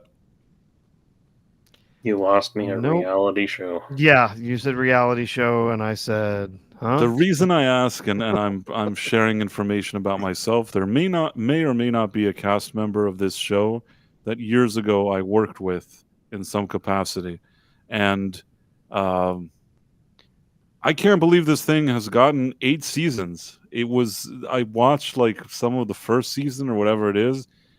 I to me it was rather boring. I didn't really enjoy it. Have they been I on all 8 seasons? I don't even know.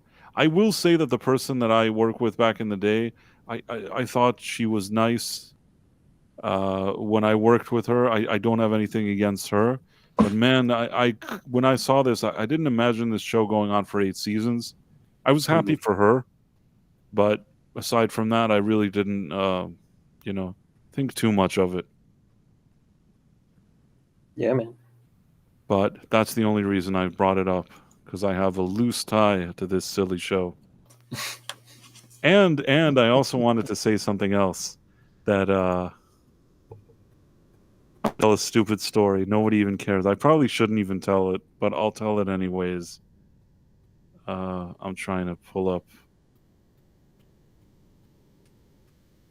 Uh, Tell it. Tell it. Sorry, if you see by me the way, hold on. Let me see if I can find it. staring down, I'm listening to everything you say. I'm trying to do a No, sketchbook. it's okay. It's good that you're not listening. I am Uh, listening. You heard that? It's good that so you're not paying. you have this thing. I'll tell you why I'm bringing this up. So I was on a stream. No, I wasn't on a stream. I think that I reacted to something in Mr. Brown's stream that somebody brought up Jane Seymour, and uh, I said that once I annoyed Jane Seymour, and that's all I wrote in the chat. And then I thought that somebody wrote in the chat. It was like either a comment kind of laughing at my expense, or maybe somebody wasn't like didn't believe that I really did annoy Jane Seymour. I And believe it. I wanted to provide context to the sentence of why I said that I enjoyed Jane Seymour. Do you know who Jane Seymour is? Like, yeah, man. Absolutely. So She's basically, a what'd you say? Domino. Wait, is she Domino in James Bond? Ah, she's one of those. Go ahead. Sorry. She was Solitaire in Solitaire. Live and Let Die. Solitaire. She was in the original pilot episode for Battlestar Galactica, the original series. And she's Dr. Quinn. She was Dr. Quinn, medicine woman. So the reason I said I annoyed her, I'm going to share this story. Many years ago, we're talking probably 17 years ago, something 15 years ago, I don't know, 16. It was a while back. I was working for a company and I was sort of the new guy at this company. And the company, what they did is that if you had like an event, like you're launching some, let's say, for example, a beauty skincare product, and it's some company launching it and they want a celebrity there at the event to Mhm. launch it, or they invite a few celebrities, maybe they tied the celebrity to it, or just they want to have some buzz around it. Are you Sure. guys with me? Yeah. So basically, so basically, the thing is that she was a guest at this event that my company was involved in, the one that I was working at. And as I was at this event, uh, the owner of the company, and I'm the new guy trying to impress people and do a good job. The owner of the company walks by, and he says, "Hey, um, that we have a problem." And I said, "Okay, well, what's going on?" And he's like, "Jane Seymour is leaving. She shouldn't be leaving by herself." So just to explain, what would happen is that you don't want to get sued or anything.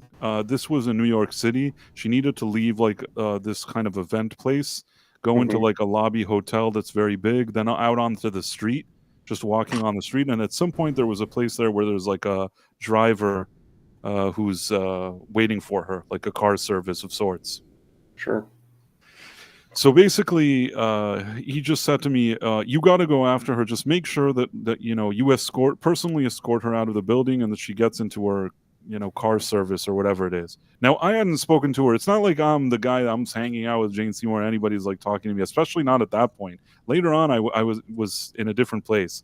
But in any case, I start going after her like really quickly.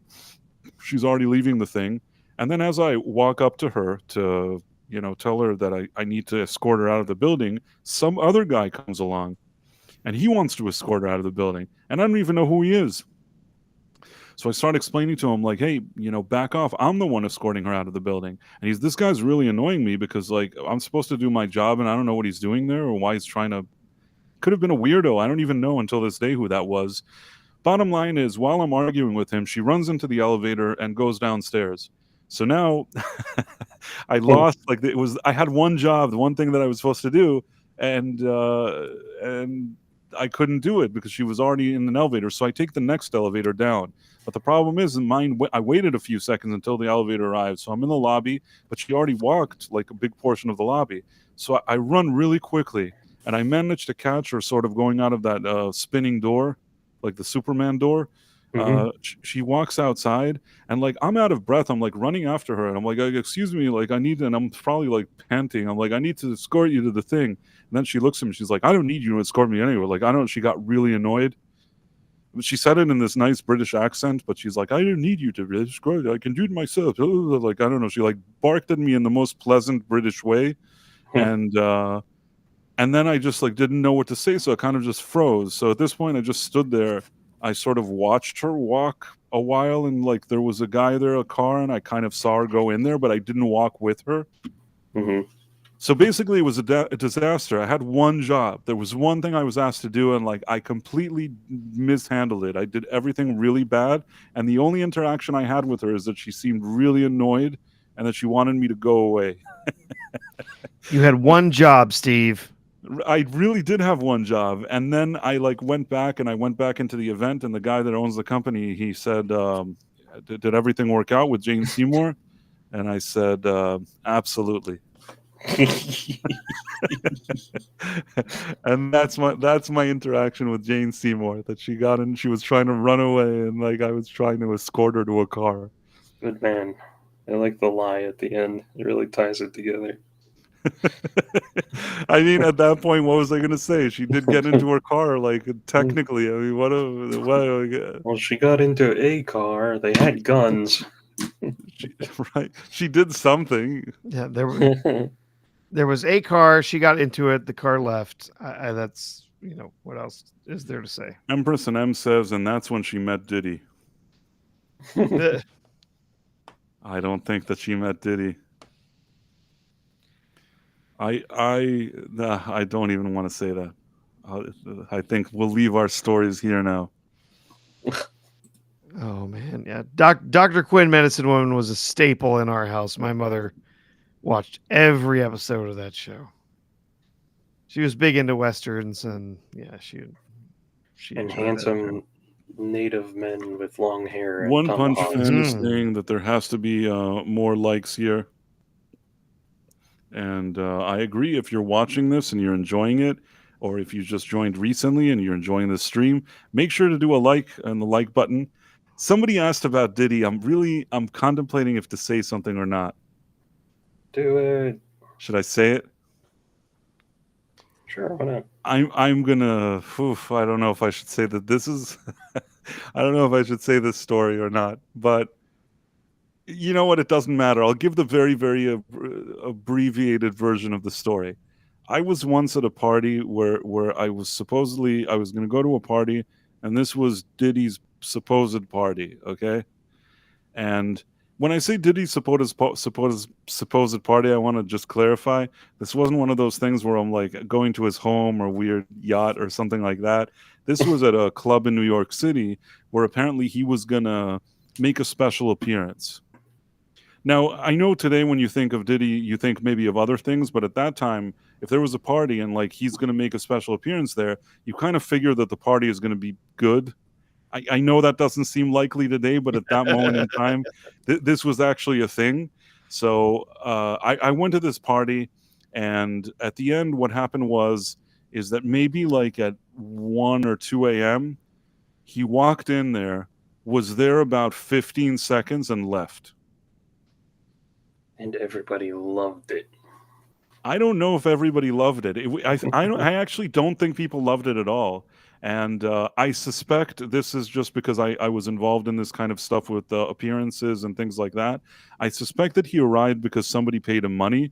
But usually when you pay somebody money to arrive at a thing in that situation, you expect them to stay a certain amount of time, meaning at minimum an hour. The fact that he sort of seemed to have come in and left the quickest maybe I've ever seen, it just seems weird to me, and I wonder to myself if that's what was agreed upon with him with whatever deal he made. Because if so, whoever made that deal really didn't make a good deal. Yeah. But no, it wasn't like I went to Diddy's party like I'm at his home or something. That's what I'm trying to say. It was a nightclub that was like having parties regardless of him. But part of their thing is like he's going to be a special guest at the party. He's like the VIP. Mm-hmm. Yeah, at the time he wasn't called Diddy, by the way. I think that at the time he may have still been Puff Daddy. You know, I'm hesitant to say that. I think that maybe at the time he was P Diddy, because there was a time that he was like Puff Daddy, then he was P Diddy, and then he was Diddy. That was probably the phase that he was P Diddy, but nobody called him that. I think that everybody that mentioned his name, especially at that time, everybody was calling him Puff Daddy. Is he now inmate number? I'm just kidding. Did he get No, arrested? it seems like nobody's even doing anything. Like he's just seems to be like Teflon for some reason. Oh. My wife just watched a Mark Ruffalo movie about that tonight while I was working on stuff. She watched a Mark Ruffalo movie about what? Teflon and the lawyer that became the thorn in the side of like DuPont. You lost me at Mark Ruffalo. Anything that has Mark Ruffalo in it really is it's really torture for me to watch. I never really thought he was a good actor, and I still don't. In some cases, there's people like, as much as I think that Robert De Niro is annoying, and I don't want to hear all of his politics all the time, I'll still say that if you put on The Godfather 2, I still think he's good in that movie, even though I really don't like his behavior, in his personal life. But in the case of Mark Ruffalo, there's nothing that Mark Ruffalo does that I'm thinking to myself, well, I don't agree with a lot of his politics, and I don't like all of his strange philosophies, but at least he really delivers here. That's not the case with Ruffalo. I could remove him from any movie he was in, and the movie, we could probably bring a better actor than him to be there. Sure. I'm not arguing. The movie's called Dark Waters. It was from 2019. No, I've never been to his home or to his boat or whatever it is. Somebody was saying that I'm hiding, I guess, something about my acquaintance with Puff Daddy or whatever it is. No, that was the only time. That was the only thing that I every time that I had any kind of I was in the same venue that he was in, but again, there was like 1,000 people there. He just walked in and walked out, so I don't think that qualifies. And I'm kind of thankful.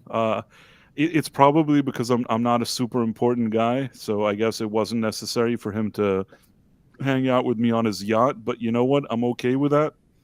I think that it's better that I didn't go to his yacht. Guilt by association. You're best friends, even if it was for 15 seconds. No, I'm not best friends, but I'm not best friends. And at the time, I think he had Ciroc. Isn't Ciroc his? What is that?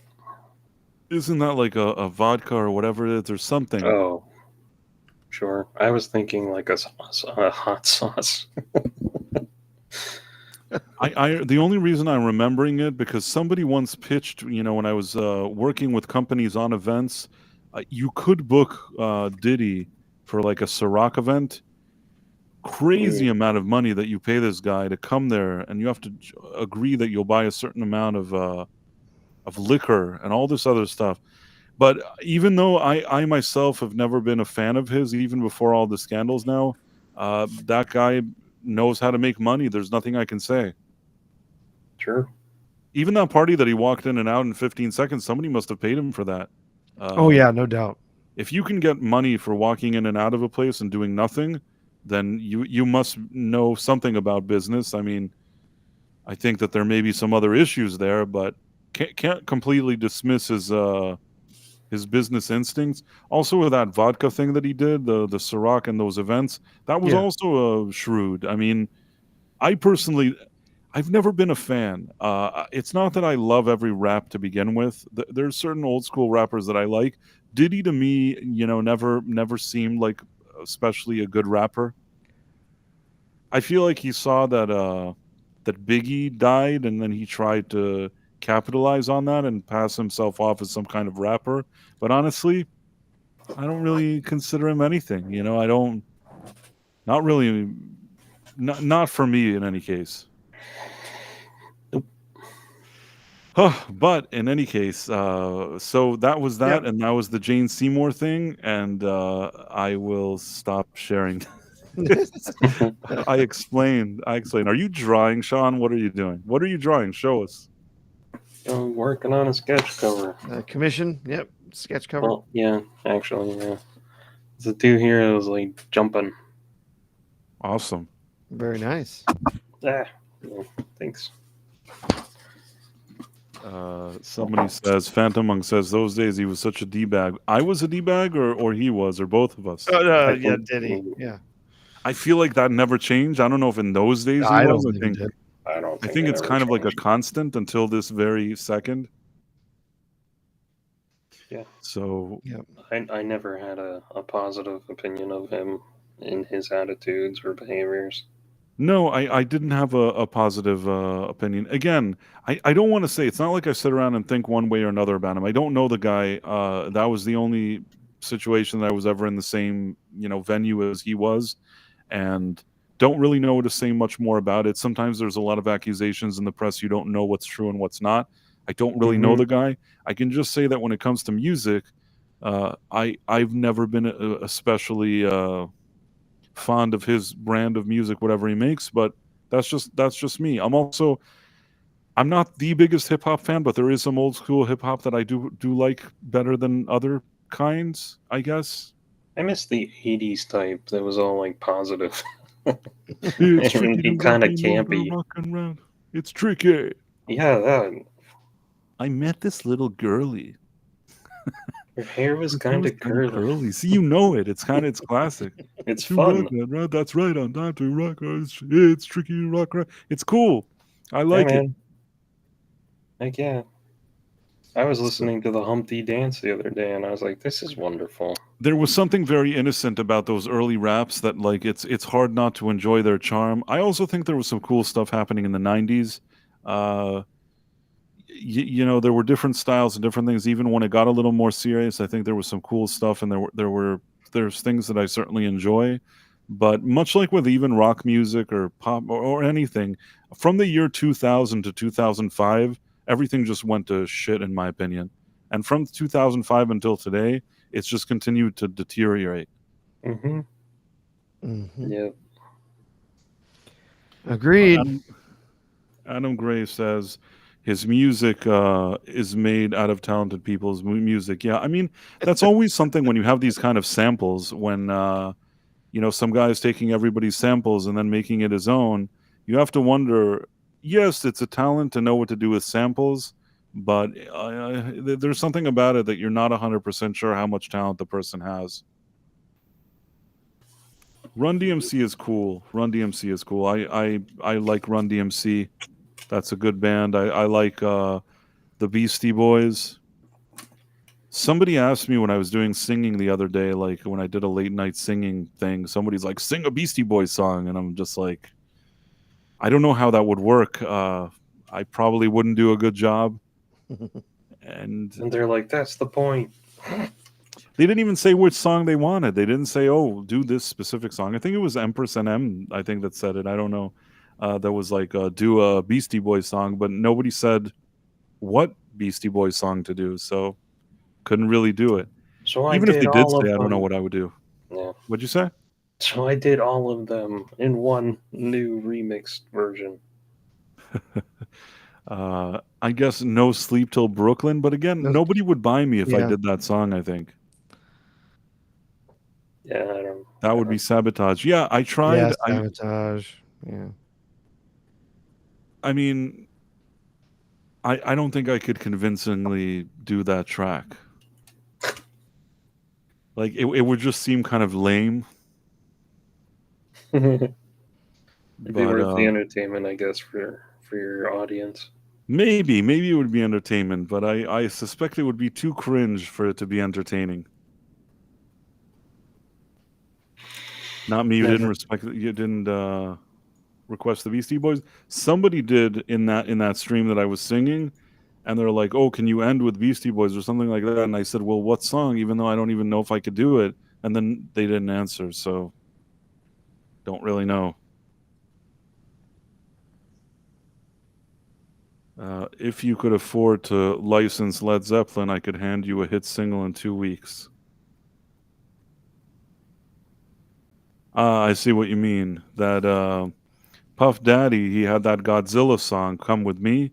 So he basically took Kashmir from Led Zeppelin, and then you just hear Kashmir. And I think they brought like Jimmy Page to either the video or maybe even plays on the track. And like all the work is being done for Puff Daddy, and then Puff Daddy comes out, and while there's all this cool music, he goes, "Come with me." Brilliant.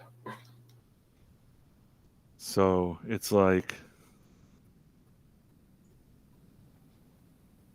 just do Paul Revere. That's the easiest Beastie Boys song. Is it the easiest? I don't know if that's the easiest. That's probably not true. I wouldn't categorize it as the easiest one. I could maybe pull it off, maybe, but I don't know.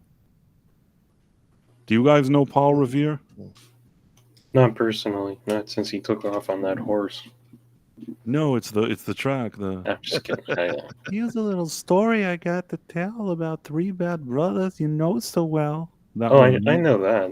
I don't really remember the Way back lyrics. in history with that MCA and me, Mike D. Yeah. Never been a hip hop fan, so never really been into rap. That's actually like a classic track. I do like Yeah. it. I do like it, but There's I a don't. few of those a few of their songs that I know just because they've been played so much in pop culture, but that's about it. And your favorite sabotage from Star Trek. Yes, when they use that to defeat the bad guys, we're gonna defeat the big bad at the end of the movie with sabotage. I was so entertained by that. So dumb.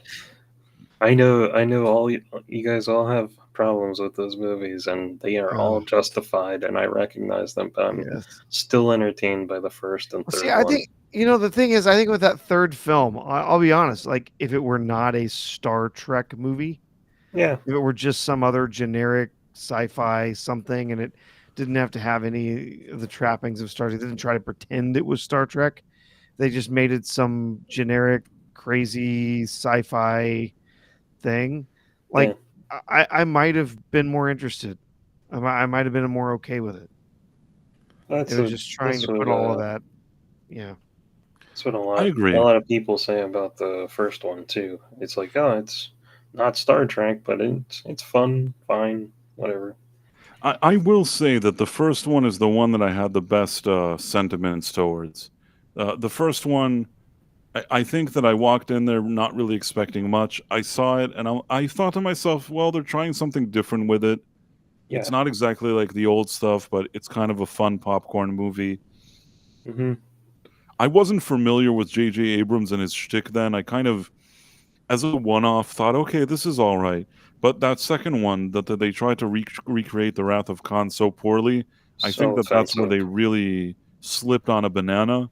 Hard to take it seriously after that. If I had to say, I think that third one, I didn't go to the theater to watch it. I was really, after the second one, not really interested.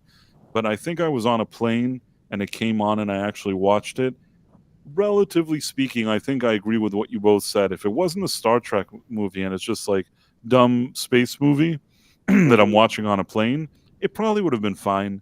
It's just that when you take it into the context of Star Trek, and after that shitty second movie, you don't look at it that favorably. Yeah, the second one's just irredeemable. It's a disaster from start to finish. It's not Star Trek, and it's a terrible story to boot. So it really it's one of those movies that, like, if you thought J.J. Abrams was pretty good, it's kind of one of those. There's certain movies that you really learn that he's sort of a one-trick pony at best and outstays his welcome in franchises very quickly. That was kind of happening with Super 8. Like I love the way that movie looks, but it's basically just ripping off Spielberg. And then I felt like the story was a mess. Yep. Yeah, I saw Empress NM in the chat. She's giving us a lovely little segue into the last topic we were going to talk about. She says, "I spent the last 2 days watching Mauler play Star Wars Outhouse. My God, 90% of the characters in the game are female. It is heavy-handed. Ouch. Well, that Yeah, is a good segment it because is pretty rough. Ubisoft is doing really badly, right? Yeah, yeah, not going well for Ubisoft at all. Of course, it has not been going well for them for quite some time.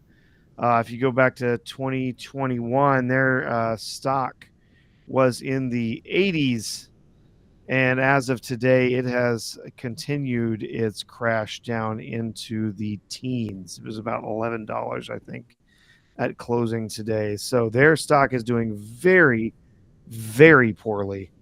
And there's already many talks about what's going to happen with Ubisoft. Is it going to have to? Are they going to have to lay off a bunch of people? Are they going to have to sell off to somebody? Already some talks potentially that Sony might be interested in buying up Ubisoft.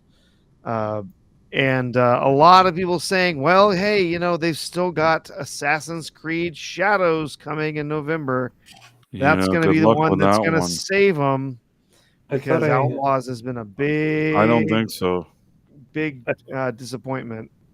I thought I heard that someone's like trying a hostile takeover of it now because they're doing so horribly. They do not have a particularly captured board, like as we were talking about with Disney before. They have some investors who are very, very involved and saying, we have to turn this around and we have to turn it around now. I don't think that they can. I mean, there's not going to be anything. If Shadows is the dud that a lot of people are expecting it to be, there's nothing you can do. Ubisoft is finished. So, and honestly, some people in the chat have already said it. They get what's coming to them, right? Sometimes that needs to happen. Sometimes, there's too much greed and arrogance and taking your clientele for granted. And, a company like Disney, even though they made every mistake possible, they had so much money to work with that even with making the dumbest mistakes in the world, they can continue to be a company and just bullshit their way through it. But I think that a company like Ubisoft, and this is just my own personal opinion, doesn't have that kind of capital that it can allow itself to take so many falls and so many blunders, if that makes any sense. Yeah. Their first mistake was not making Beyond Good and Evil 2 like right after it came out on PlayStation 2.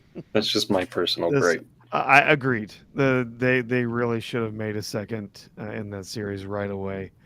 Why they didn't was beyond me. I guess it was kind of a sleeper hit, but it still did really well, and it was very, very loved by a lot of the community that played it. So, yeah. I mean, I guess, and again, I say this as a former gamer, so some people can say, "Hey, you're a former gamer," and I'm fine with that. But I do follow, and especially with friends like you guys, I follow enough of the business end of what's happening with Ubisoft, and I can't imagine after so many failures that I don't know how they can continue, but maybe I don't understand it. We'll see what happens. Assassin's Creed Shadows is not going to save them all with all their controversy surrounding that game. Can't imagine that that's going to be their savior. No, it does not look at all like it's going to be the big hit. It's got a lot of the same negative press running up to its release that we've been getting from people before Outlaws came out, and we see where that went. It was a mediocre game with some severely broken gameplay, and there's of course all of the problems that we've had, complaints that have been made about the the model for the main character and how they've made all the women ugly, Mm. and God, it's just I'm certain that they've done a lot of this similar things with Assassin's Creed Shadows on top of all of the controversy that we've had with the black samurai running around slaughtering Japanese. Dude, I swear, like every day or every couple of days, I hear of a new game that I've never heard of before, Yeah. and it's utterly at the it's like a AAA game, and it's either they pulled it already or it's gonna be terrible. It's like, oh Yep. my god, like, this industry, man. And then a personal pet peeve was when I was doing game testing was always that day one patch. I'm like, you should not be putting out product and relying on day one patches as a crutch. Yep. I see that Superior Nav is saying, yeah, but sometimes what emerges from company failure, sometimes something worse could arise. Interestingly, I think Jay Goodwin answered uh, to that. Superior Nav and it too will fail. Maybe it will, Yeah. but yeah, Well, you never know how things will turn out. But this is a situation, like I said, I don't think that this type of company with their capital can afford so many blunders. Yeah. yep. And we were already seeing Outlaws is kind of the most recent example, but there's been other things that have been coming out as well. We saw Dustborn, which has had massive amounts of negative press, deservedly so. It is a dreadful game with an incredibly bad message. I mean, literally, you're talking about heroes in your game that use powers like bully and cancel as as power ups in the game to battle the oppressors. I mean, that's Wow. beyond the pale. It's just insane. If it weren't, it's done genuinely too. It really should have just been done as a parody, Is right? that the one that I keep seeing a clip of where it's you hold the button to trigger? Oh, yeah, you get triggered, and then she automatically yells at the cops, "You're racists!" Yes, that's the This is one. Yeah. ridiculous. And there's a number of places in the game where you're not even allowed to make choices. You're forced to act nasty or rude. You're forced to treat others poorly. It's fascinating, and so that has been a really fascinating thing to watch, especially the developers talking about how they love they've been building this. It's a work of love that they've been making since they saw these political changes happening in 2016 or whatever. Yeah, it was government funded. The government from Norway helped fund it. There was any number of others potential funding sources that they had, but it was it's astonishing. And the truth is, it's not even that it's just the gameplay. The game looks crummy. The Mm. models for the characters are bad. Then we had Concord, which collapsed inside of 2 weeks. Sony just shut it down because their sales were so terrible. Most of that was due almost exclusively to the dreadful look of all of the character models that they had in that game and all of the inserted pronouns and all of that stuff that was part of the design of the game. And yes, when some of these studios get shuttered, yeah, people move on and they go in and they infect other companies. But I can tell you right now what's happening. All of these games failing. Outlaws is another one. I'm certain that Shadows is going to be another one when it gets released in November. It's already coming out. A lot of these artists, creators that are behind these games that are making it are saying, I don't want to be part of the game industry anymore. It's Mm. ugly. It's awful. I don't want to be around anymore. I don't want to be part of this. And to that, I say, great. Please go find somewhere else to go. I We have don't a few. want you here, and we don't want you making games anymore. There's a few people in the Rumble chat that are saying that more people should be doing like and sub and whatever, and I'm okay with relaying that. If you're watching it and you feel like pressing on that like button, I know not everybody likes to. Also, some people are watching through an app or an app on a TV. But if you do have it available, if it's just an easy thing to do and you press like, it's always nice for us. So we're all for that. And also, if you're on any other platform you're doing it, you can also like. And wherever you're at, if you're watching the stream, you can also follow us. Yes. We'd love that. Yeah, we'd love it. And yeah, so you'll know in the future when we do more of these, you'll get a notification. That's why it's good to like and sub and share and what have you. But Yeah. we're still, regardless, we're grateful of all the people that are joining us. Glad to have you Yeah. all here. Yeah. Yes. Yes, Uh, yes. That's the only thing that's gonna ever stick with that acolyte is that It's Jody. gonna be around, and people aren't even gonna remember what it's from. They'll be like, Well- do you, where did that come from? Where did that? Oh, is that show? Oh, was that acolyte show that was like it was on for like 8 weeks and it was gone? It's gonna be a meme that surpasses that thing for years. Yeah. Oh boy. Yes, yes. And like if you go to Twitter and you write yes, yes. Mhm. Does it show? Wait, let me test this out. I got to do this now. Let me share this instead. Can you see it? Yeah. Yeah.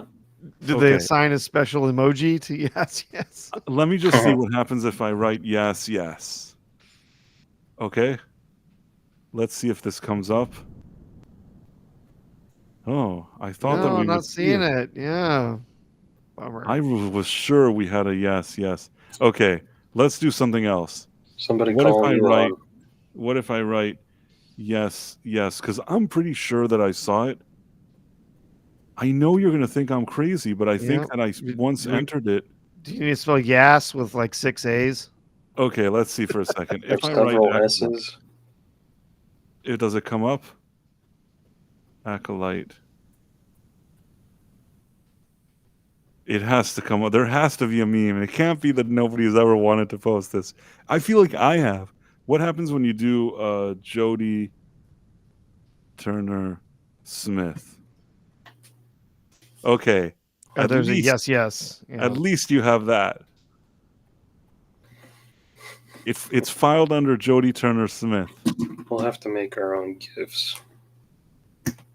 I just think that like when you do yes, you should automatically see it. Let's see. The one final one. Let's see what happens if I just write yes once. I'm really sad. That should have been like a bigger meme than what it was. Well, maybe over time.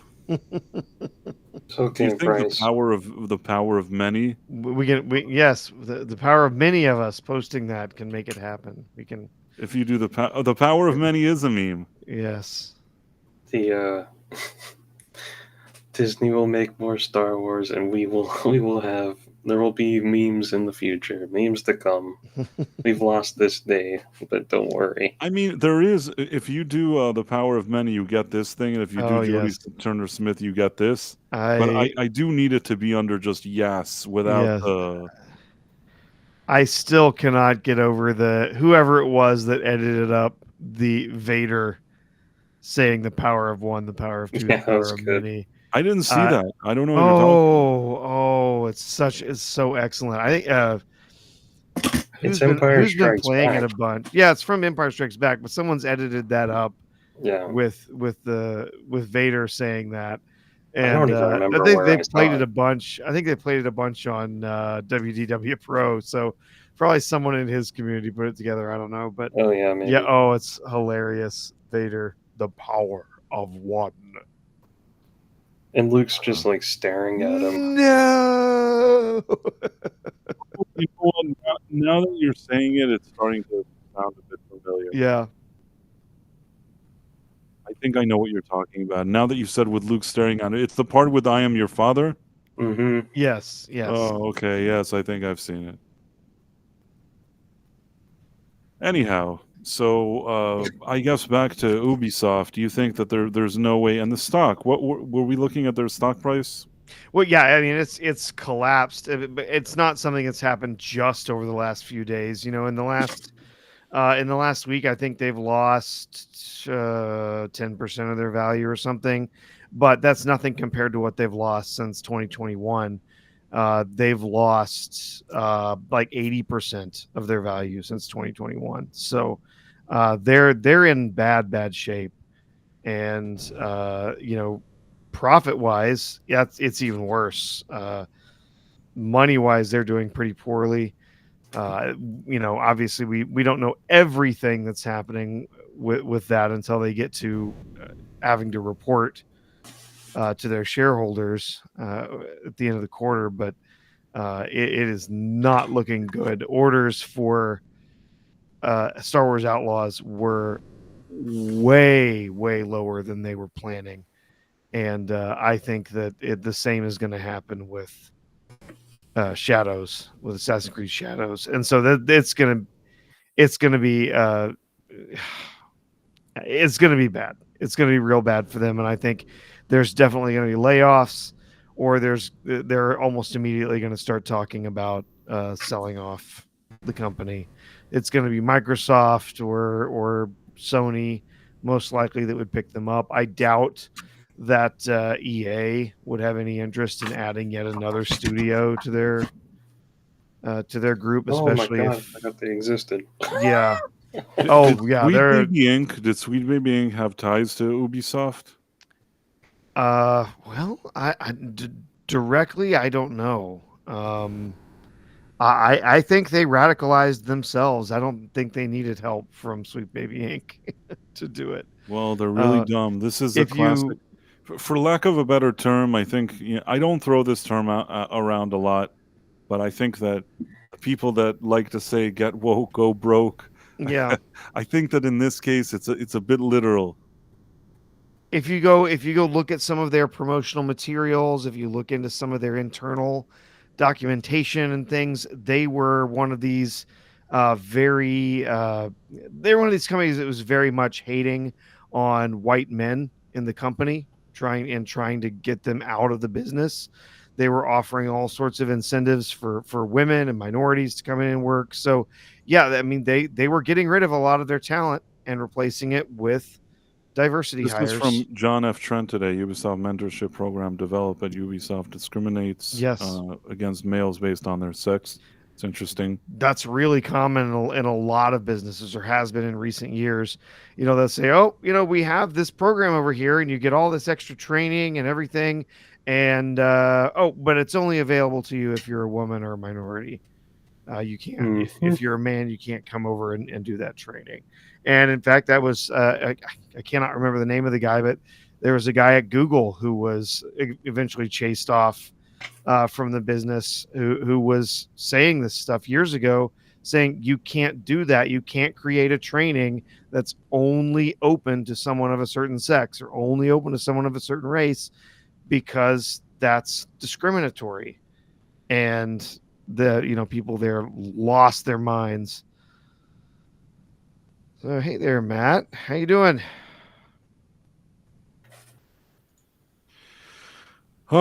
So I guess like you said, sometimes things happen to people, and maybe there's a reason for it.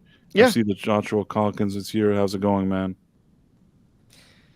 yeah, it's yeah, when you think about the market pressures, I mean, this is how it works. You cannot force somebody to buy a product they are not interested in. And a lot of these businesses have been producing films, games, television shows, you name it. They've been creating a lot of this for an audience that doesn't exist. They've been making this for you know female centric action movies. Guess what women like to see in their action movies? A lot of Men. them like to see shirtless beefcake. They like to see men in there being men. They're not all tied up in the identity politics of, well, I can't see myself unless the person on screen is exactly like me, kind of stuff. That's not the case. You focus on all of that, and you're forgetting completely about trying to tell a really good story with developed characters, actors that have chemistry, actors that can act. You know, all of this kind of falls by the wayside, and instead, you just get this big mess. I'm not saying that diversity is bad. You can have diversity in films. You can have diverse actors, diverse characters. Those are all fine. But you have to write a story for them that's going to make those characters interesting. I don't want anyone to be hired to come in and play a role that's been so poorly written as some of these characters have been. It's pathetic, honestly. And you go back to any number of different stories that we've had in recent years. You go back to the character of Finn from the sequels in Star Wars, the sequel trilogy. Finn could have been a really interesting character. He could have had a really fascinating arc coming from being a stormtrooper to finding his independence and joining the rebellion, potentially becoming a Jedi, as it seems like it was originally planned. That could Everybody have was been interested. Everybody that was could have interested been in that story. that could have been a great and fascinating story. And his character was treated so poorly by the storytelling in those three films. I And think and John Boyega is completely legit in saying, I don't want to come back. I don't want to, they treated me bad because they did. The scripts that were written for him, the lines that were written for him, the character development that was given to him was it's pathetic. really the second movie with Ryan Johnson is what really squashed him. And I'll tell you why. Because in the first movie, there's a feeling that at the beginning he's running away, but then he kind of stands toe to toe with like the bad guy, and he fights him even though he's outmatched. And there's a part of it that you can relate to, that there's a guy that is trying to step up and be, you know, he's kind of punching above his belt there with that battle with the lightsaber. But the fact that he even attempted it, you already kind of like him, and you really want to know what happens to him in the next movie. Immediately as the next movie starts, they have him like he's like a joke. He wakes up with that stupid Oh thing yeah. around him with a Oh. tank, and he like has those uh, hoses or whatever it was. I don't know, with the water. It's just it looks so ridiculous. They already make him a joke, and then he walks out, and Rose Tico tasers him. It's just f- from scene to scene there, they just ruin everything about his character. It's like a different character in that second movie. He's a complete joke. And later he said that to GQ before he had to apologize. Oh yeah. Yeah. He's So once J.J. Abrams came back in the third one, it's a combination. J.J. Abrams himself is in my opinion a hack who didn't know what to do in that situation anyways, and also you already ruined the character. That's the thing that people don't understand. Once you make a character an idiot, it's hard to then go back and say, you know what, you thought he was an idiot, but wait a minute. It's like, no, it doesn't work that way. It's the same thing even with Luke Skywalker and what they did with him. If they would have for the third movie tried to bring him back and make it seem like he's not an idiot, maybe people would have warmed up to the idea because it's better than nothing. But even that would have been difficult to yeah. accept after you saw him within whatever happens in these movies act like such a bum. You Yeah. Well, suddenly, why would he be a hero? the only part of the character they kept consistent from the first film to the last one was him simping over Ray all the time. Right. Oh, Ray, oh, The I need to John tell you Boyega, yo, they something. totally No. made him a simp for Ray. I Yeah. mean, in the first movie, it's okay because at the end he actually does some fighting, but by the third movie, he just looks pathetic. I mean, it's hard to not look pathetic running around on space horses on the side of a Star Ray, Destroyer. But, Ray. and then, yeah, they fly now. Oh, They I will find out. I give. think they gave that. I think that the worst lines of dialogue they actually gave to Oscar Isaac. They fly now. I think he says they fly now. Maybe Finn also says they fly now. They both say it. I don't know. In any case, those were bad lines, and somehow Palpatine has returned. It's probably one of the worst sentences ever uttered on screen. They gave and it to the, Oscar Isaac. Oscar Isaac will never. I feel like when you look at his face when he delivers the line, he knows how bad it is. and the mind blowing, just insane decision to insert this incredibly important plot point for this film. Not that it was a good film. I'm not saying that. Not that it would have been better necessarily with this in it, but that Palpatine, the Emperor, this incredible threat to the world of Star Wars, to the universe of Star Wars, returns, and they put that in a Fortnite level. They put Yeah. that in a Fortnite game instead of making it part of the film. In the film, he comes back in text and in that one dreadful line that they have delivered in the film. Backyard TARDIS. Somehow Palpatine returned. Backyard TARDIS says everyone talks about how TLJ ruins the OT characters, but it also destroyed all the sequel characters. I felt like TFA was a rehash, but I was at least looking forward to where our new main trio will go. I agree. I mean, I thought to myself when I saw The Force Awakens that it was a rehash, but I thought to myself, they're restarting the franchise. They introduced it to a new audience, but they must have an idea for what to do with these characters. I didn't imagine for a second that they just didn't know what they were doing. It never occurred to me as a possibility. You never had to reintroduce Star Wars. Everybody since 1997 has You're probably watched right. Star Wars. It was the most bullshit way to do that movie ever. You're probably right. I think, like I said at the time, I was, swept away by the fan goodwill and me just liking Star Wars. They managed to pull the wool over my eyes for one movie, but that was it. That was like the only goodwill they got, really, because once I went and you had The Last Jedi, it was clear what they were doing. And I will say that it is, for all the whatever you want to call it, the woke nonsense of Hollywood for the last 15 or so years, I will say, if nothing else, it's been very educational and interesting watching them try a new marketing technique of guilt. They tried to appeal to you forever with sex or glamour, and now they're like, how about we just insult them until they come to the theater? Yeah, Very And strange tactic. No, I Yeah. picture that meme of from Dodgeball. It's a bold strategy, Cotton. Let's see how it works out. See how for it works out for him. Okay, look. I shared the screen, right? Yeah. When you go to GIFs and you write somehow, the second GIF and the fourth GIF that Mhm. appears, it says somehow Palpatine returned. Yeah.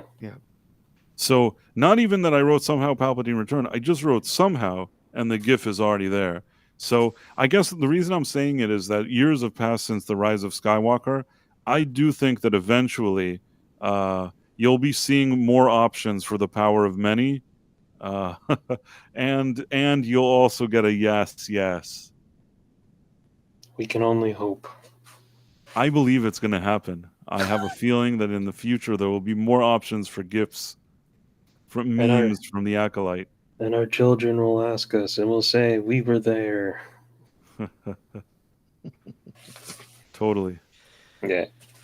Wow, I want to thank everybody that's joining us. And again, like, I don't know who said it before, One Punch Fan.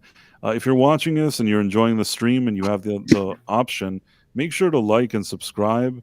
Also, make sure to check out Professor R2 on Twitter, X, and The Real Sean Crummel. Hey. Smacked in the Head is his comic. Crumbs Comics is where you can buy his comic, and you should check it out. And somebody was talking about Prometheus. Well, first of all, somebody wrote that the actor that played Palpatine was 37 in Return of the Jedi. It's so brilliant that they put him in all that makeup, so then later he could come back and still portray that character rather convincingly. Yeah. Ian McDermott really nailed that role. Yeah. It's a really good role.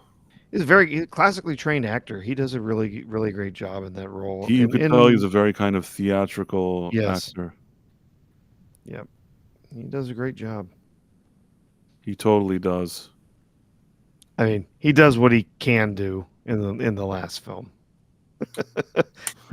Not much you can do with that. This is dreadful dialogue. It could have looked interesting. It could have been cool, but they... Oh, there's one other thing that I've been seeing swirl around today that we didn't bring up. I've been hearing so much about this fourth Spider-Man movie. It says it's rumored to ditch multiverse and will be Avengers level event. I then saw somebody. This was really annoying. Somebody, one of those shills, wrote, "It's time to bring Shang-Chi into a Spider-Man movie," and I'm like, "No, it's not. No. Oh, I No, thought the it's not at all. director Like, was. I wouldn't bring Shang-Chi into a Spider-Man movie. Why would I?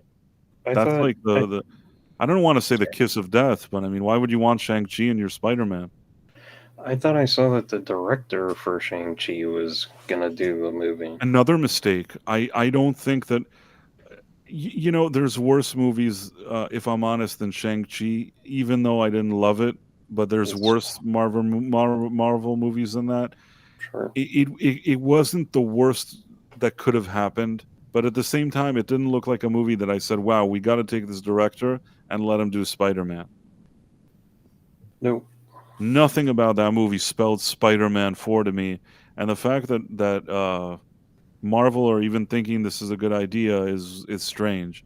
I mean, I didn't think that even the previous movies were perfect, but I think that by the third one, that Webb guy, whatever Mark Webb, whatever his name was sort of getting the hang of it. I would have actually brought him back for another one just so there's a unified feeling to them, even though I don't think they're perfect. The guy from Shang-Chi, I don't see it. Mm-mm. Mm-mm. And bringing the actor of Shang-Chi is completely unnecessary. I don't need Shang-Chi in this movie at He. all. Yeah. He has come across as such a douche since like day one. I never have to see that guy ever again. He's very unlikable. I mean, even in the movie, I didn't love him, but I was somehow willing to let it slide. But yeah, I don't know. He managed to be so annoying. This guy. Hmm. And those, yeah, I don't know, those amazing Spider-Man Discover movies. your power. Oh, You do not yet realize your importance. You have only begun to discover your power. Join me, and I will complete your training. I'll never join you! If you only knew the power of one, the power of two, the power of many. Now, ascend, my son.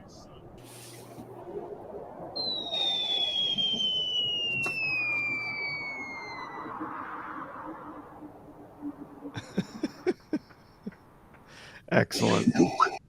I thought that was pretty funny. Yeah. Yes.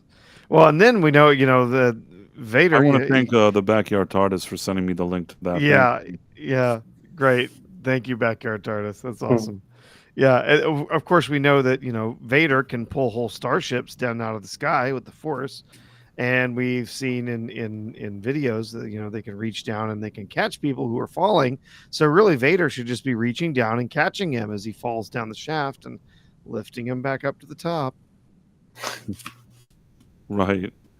Kind of like we saw in The Acolyte with Ezra Miller. Exactly. Yeah. Yep. Not Ezra Miller, Ezra Bridger. same I thing. turned Ezra Bridger into Ezra Miller, and nobody even noticed. No, Yeah. it's all the same. Does it even matter? Caliber. Yeah. Whatever happened to Ezra Miller? Remember how he was the biggest thing? He was so stunning and brave. He used Choke women. no, but before that, let me see for a second. It's Ezra funny Miller. you brought him up because I was just watching a clownfish video today, and they were like, "What? Yeah. He vanished, man."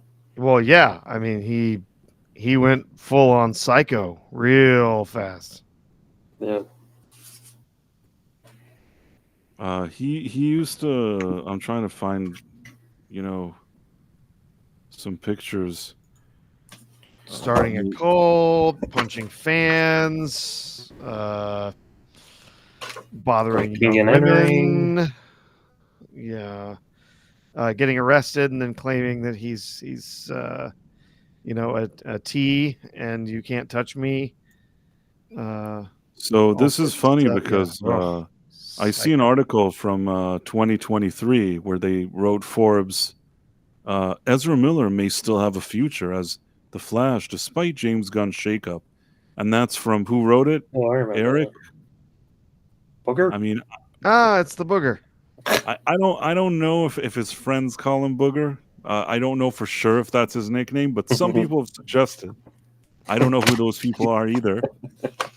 I'm speculating here that he may be called Eric Booger Kane. Yeah, you don't get to pick your own nickname. Other people kind of do that for you. So Right. So, yeah, I mean, even this kind of shilling is really weird. I wonder if it wasn't around the time that the movie. When did The Flash come out, the movie? that was last summer, um, Last summer? I thought it was years ago. Seems like ages ago. July sometime last year. In any case, this was like during the period of time that there was still like the press was helping shill and do all whatever. You know, who True. would write an article that say that Yeah, Ezra Miller June. may still have a future?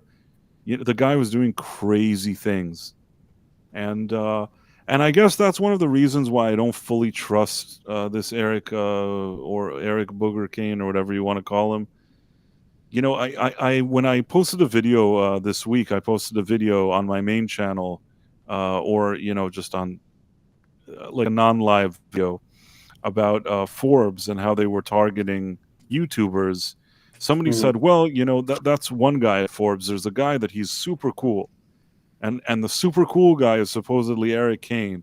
And I'm like, "You guys, careful who you put all your chips on, because this guy to me is some kind of flip flopper. At best, you could say that he knows now that this access media, whatever he's doing, is not really going to get him far, and he's sort of pivoting and trying to present that he's more of like a man of the people. But I don't trust this guy. Nope. I just don't trust him. What can I do? Nothing. Mm. Yeah. But that's my impression of the situation. I don't see him ever coming back. No way. Not in anything serious. Not in anything No, I don't big. think so either. I think that like maybe you have direct to DVD things filmed like by a few Italian people that had like $5 to make a movie or something. One of those weird setups. But I don't see a situation where a Hollywood production, even with all of his pronouns, I think that even they would steer away from him. See, they like the pronouns, but it has to be like the right, setup for them. This guy, it's not the kind of pronouns they want to parade around, if that makes sense. Mm-hmm. Like even they understand that this is a mess that's hard to sweep under a carpet. Hmm. Yeah, it's hard to hide all of that stuff. Yeah, but Eric Kane seems to think he has a future. Yeah, well. So then people later is like, that actually, I'm telling you, that happened in my video. Like, don't you know of Eric Kane? Oh, yes, I know of him. Trust me, I know of him. Yeah. Well, And when I asked him some questions about how he was flip-flopping and pivoting, he got all upset and had a meltdown. And then blocked me. So I don't know what to tell you. I can't say I really have full trust in the guy. yeah, I mean, well, hey, he thinks that Ezra Miller's got a future. Peter Jackson thinks he can make more Lord of the Rings movies by focusing on Gollum. So, there's I lots of forgot crazy about people out that. there. For sure. I forgot that was happening. Oh, you forgot about that? Yeah. Yeah. The Hunt for Gollum. Yeah. Mm-hmm. Yeah, that's going to be a real hit. And again, I want to voice if you're watching this, especially on on Rumble, if you're watching this, make sure to like, make sure to subscribe, check out also what Professor R2 and what the real Sean Crummell are doing. I guess let's try to wrap up with some interesting. Is there a topic that I missed? Anything interesting going on? Not tonight. I think we're good. Let's So, do one thing. Oh, there was one thing. Now I remember. He's gonna tell us how much he loves Beetlejuice. Well, a few I'm things. kidding. I'm kidding. First of all, this, and I didn't even notice this yesterday. Another tip of the hat to John F. Trent. I want to see this thing. After Star Yeah. Wars, Rey movie writer announces plan to open new studio in Los Angeles. Speculation grows that the Star Wars film could be scrapped. I don't really know anything about this, but I keep thinking it'll be scrapped just because. Do they really want another disaster with Yeah. Charmin Obaid Chinoy, with that Yeah. activist and whatever? This is a recipe for disaster. Honestly, even that Mandalorian and Grogu movie for me looks like a recipe for disaster. When you have a TV show that's like tanking and on the decline, who suddenly goes and makes a movie out of it?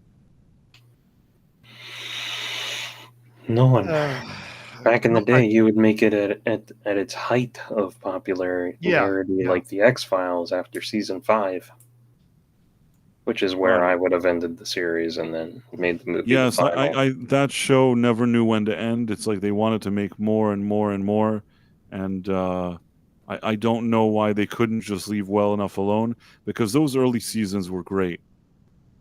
Yeah, agreed. And then I've been convinced pretty much from the start that this Rey movie was not happening.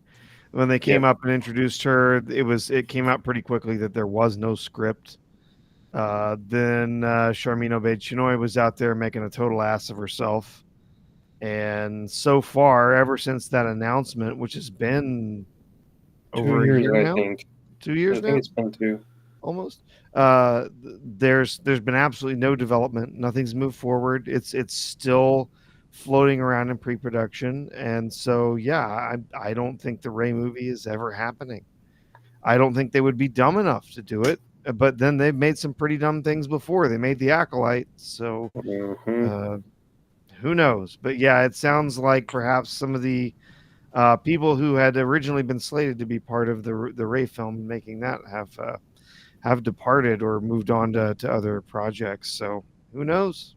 And final comment here: the George R. R. Martin expressed a fury and despair when providing update on new Games of Thrones books.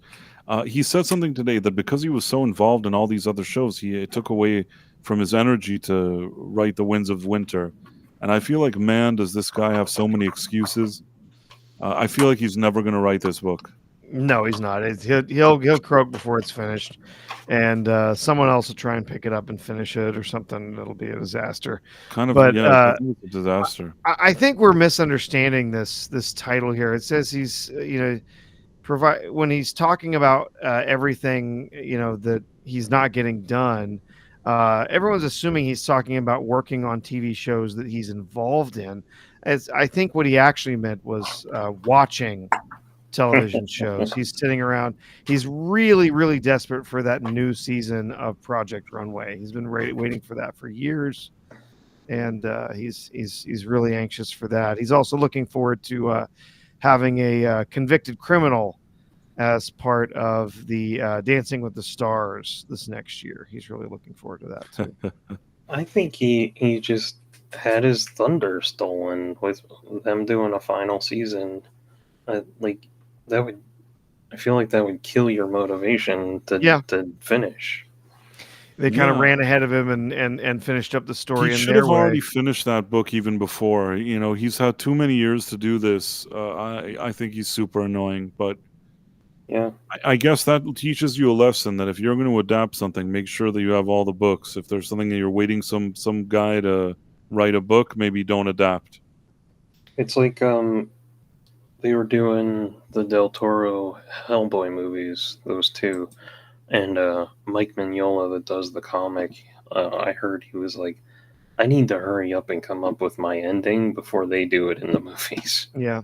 So. And honestly, it is worked out, in some creations. One specifically I can think of was the manga Full Metal Alchemist.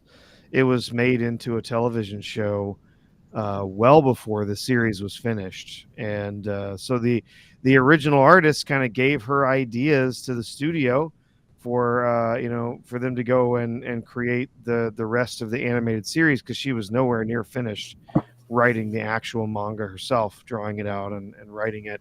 But she kind of had a basic idea where she wanted to go and said, kind of just take that idea and run with it. And so they did their own thing with that show and they made it. And then she finished up her book with her own story, the own way, the way she wanted to do it. And then her story, the telling of her story was so popular, they just turned around and made a second series that followed her lore so instead of the crazy. original television series. So Sometimes you get lucky. Sometimes Yeah. you get lucky like that. But I think that on that positive note, with George R. Martin, I think we can start wrapping up here. It's getting late. I want to thank the really great crowd here, especially in our home base here on Rumble. Thank you for showing up, and thank you for Rumble for being a cool place where we hang out and express our views. I want to just. Oh, sorry, Sean. I made you disappear. How dare you? You're the Greta Thunberg of our. This worked I out don't well. know I if you saw actually this, but she was arrested this weekend again because she wanted to. oh yeah. get she wanted to attention. support the. Sorry. Oh yeah. It's all theater. Yeah, she's This Yeah, I worked don't out. know. I actually finished my Oh, throwing. well done. Nice, Sean. Well Nice. done. That's cool that while we're sitting here, you're doing your special variant covers or whatever that is. I need to find time to do work wherever I That's can. okay. We understand. Let me see if I want to make sure that I mention everybody. Okay. Scribe Light, Professor Artuis here, Muruxtra, Kivo 1961. You got Tripping Orc, Phantom Monk. I'm just shouting out people that were hanging out with us and we always appreciate it. Eraserhead, Robnut Scoobla, These all sound Jamalama, like great punk bands. the greatest. Jamalama, the Dead Man, Eraserhead. I think I said Muruxtra. Dude Bro Seth 420. Let me see. I hope I'm not forgetting anybody. I appreciate anybody that's hanging out. Stephen Mack, the Dead Man, I think I said. Rob Nut Scoobla, I think I said. Willem03. He hangs out here from time to time. One Punch Man, Tolkien fan. Phantom Monk, Muruxtra, Jamalama. Am I missing somebody? Caleb Levine, Jay Empress Goodwin, NM, Argentum, Adam Gray. A lot of great people here. Matt L. Kitty Bear, Jay Matt Goodwin, I, another good Matt one. I. Jay Goodwin is a good one. That was clever wordplay. Eraserhead, I think I said. Oh, another word. It's like I'm rhyming. I'm the Diddy of reading out names. Oh, someone earlier was calling, or maybe it was Jay Good was calling you Price Diddy. So yeah. Bodacious Beavers. I don't know who this person is. Thanks Interesting for being character, here. yes. Orbis P. Let me see. I hope that I haven't missed anybody. If I did, I'm sorry. Joshua Calkins. Oh, I have Steve Steve Mod 52. Matt 1, Backyard TARDIS. I think that's a pretty good group here. Yeah, I didn't forget you, Backyard TARDIS. You were here. Joshua Caltrins, Empress NM, Argentum. Really great hanging out with everybody. I want to wish everybody a good night. I want to thank Professor R2. He's on Twitter as Professor R2, Twitter X. Sean has his own YouTube channel called The Real Sean Crummel. He's also on Twitter. You should check that out. Check out what he's doing. Crumbs Comics, which is KRUMSCOMIC. Yes, sorry, I'm Yeah. tired. I expected a K to come in. I was like, wait, it's not spelled with a K. It's called Smacked in the Head, crumbscomics.com. You should totally check it out. And he's selling his own comic, and I highly recommend it. Thank you for tuning in. And if you're watching it again, press the like button if it's possible. It really, really helps. And if you're not already subscribed, please consider doing that. And then unless you guys have something to add, I think we're going to see everybody here on Tuesday. Sounds Nope, good, I'm Price. good. Always a good time. All right. Well, let's say goodbye. Goodbye to everybody, and we're going to end the stream now. Bye. Night all. Thanks for hanging out.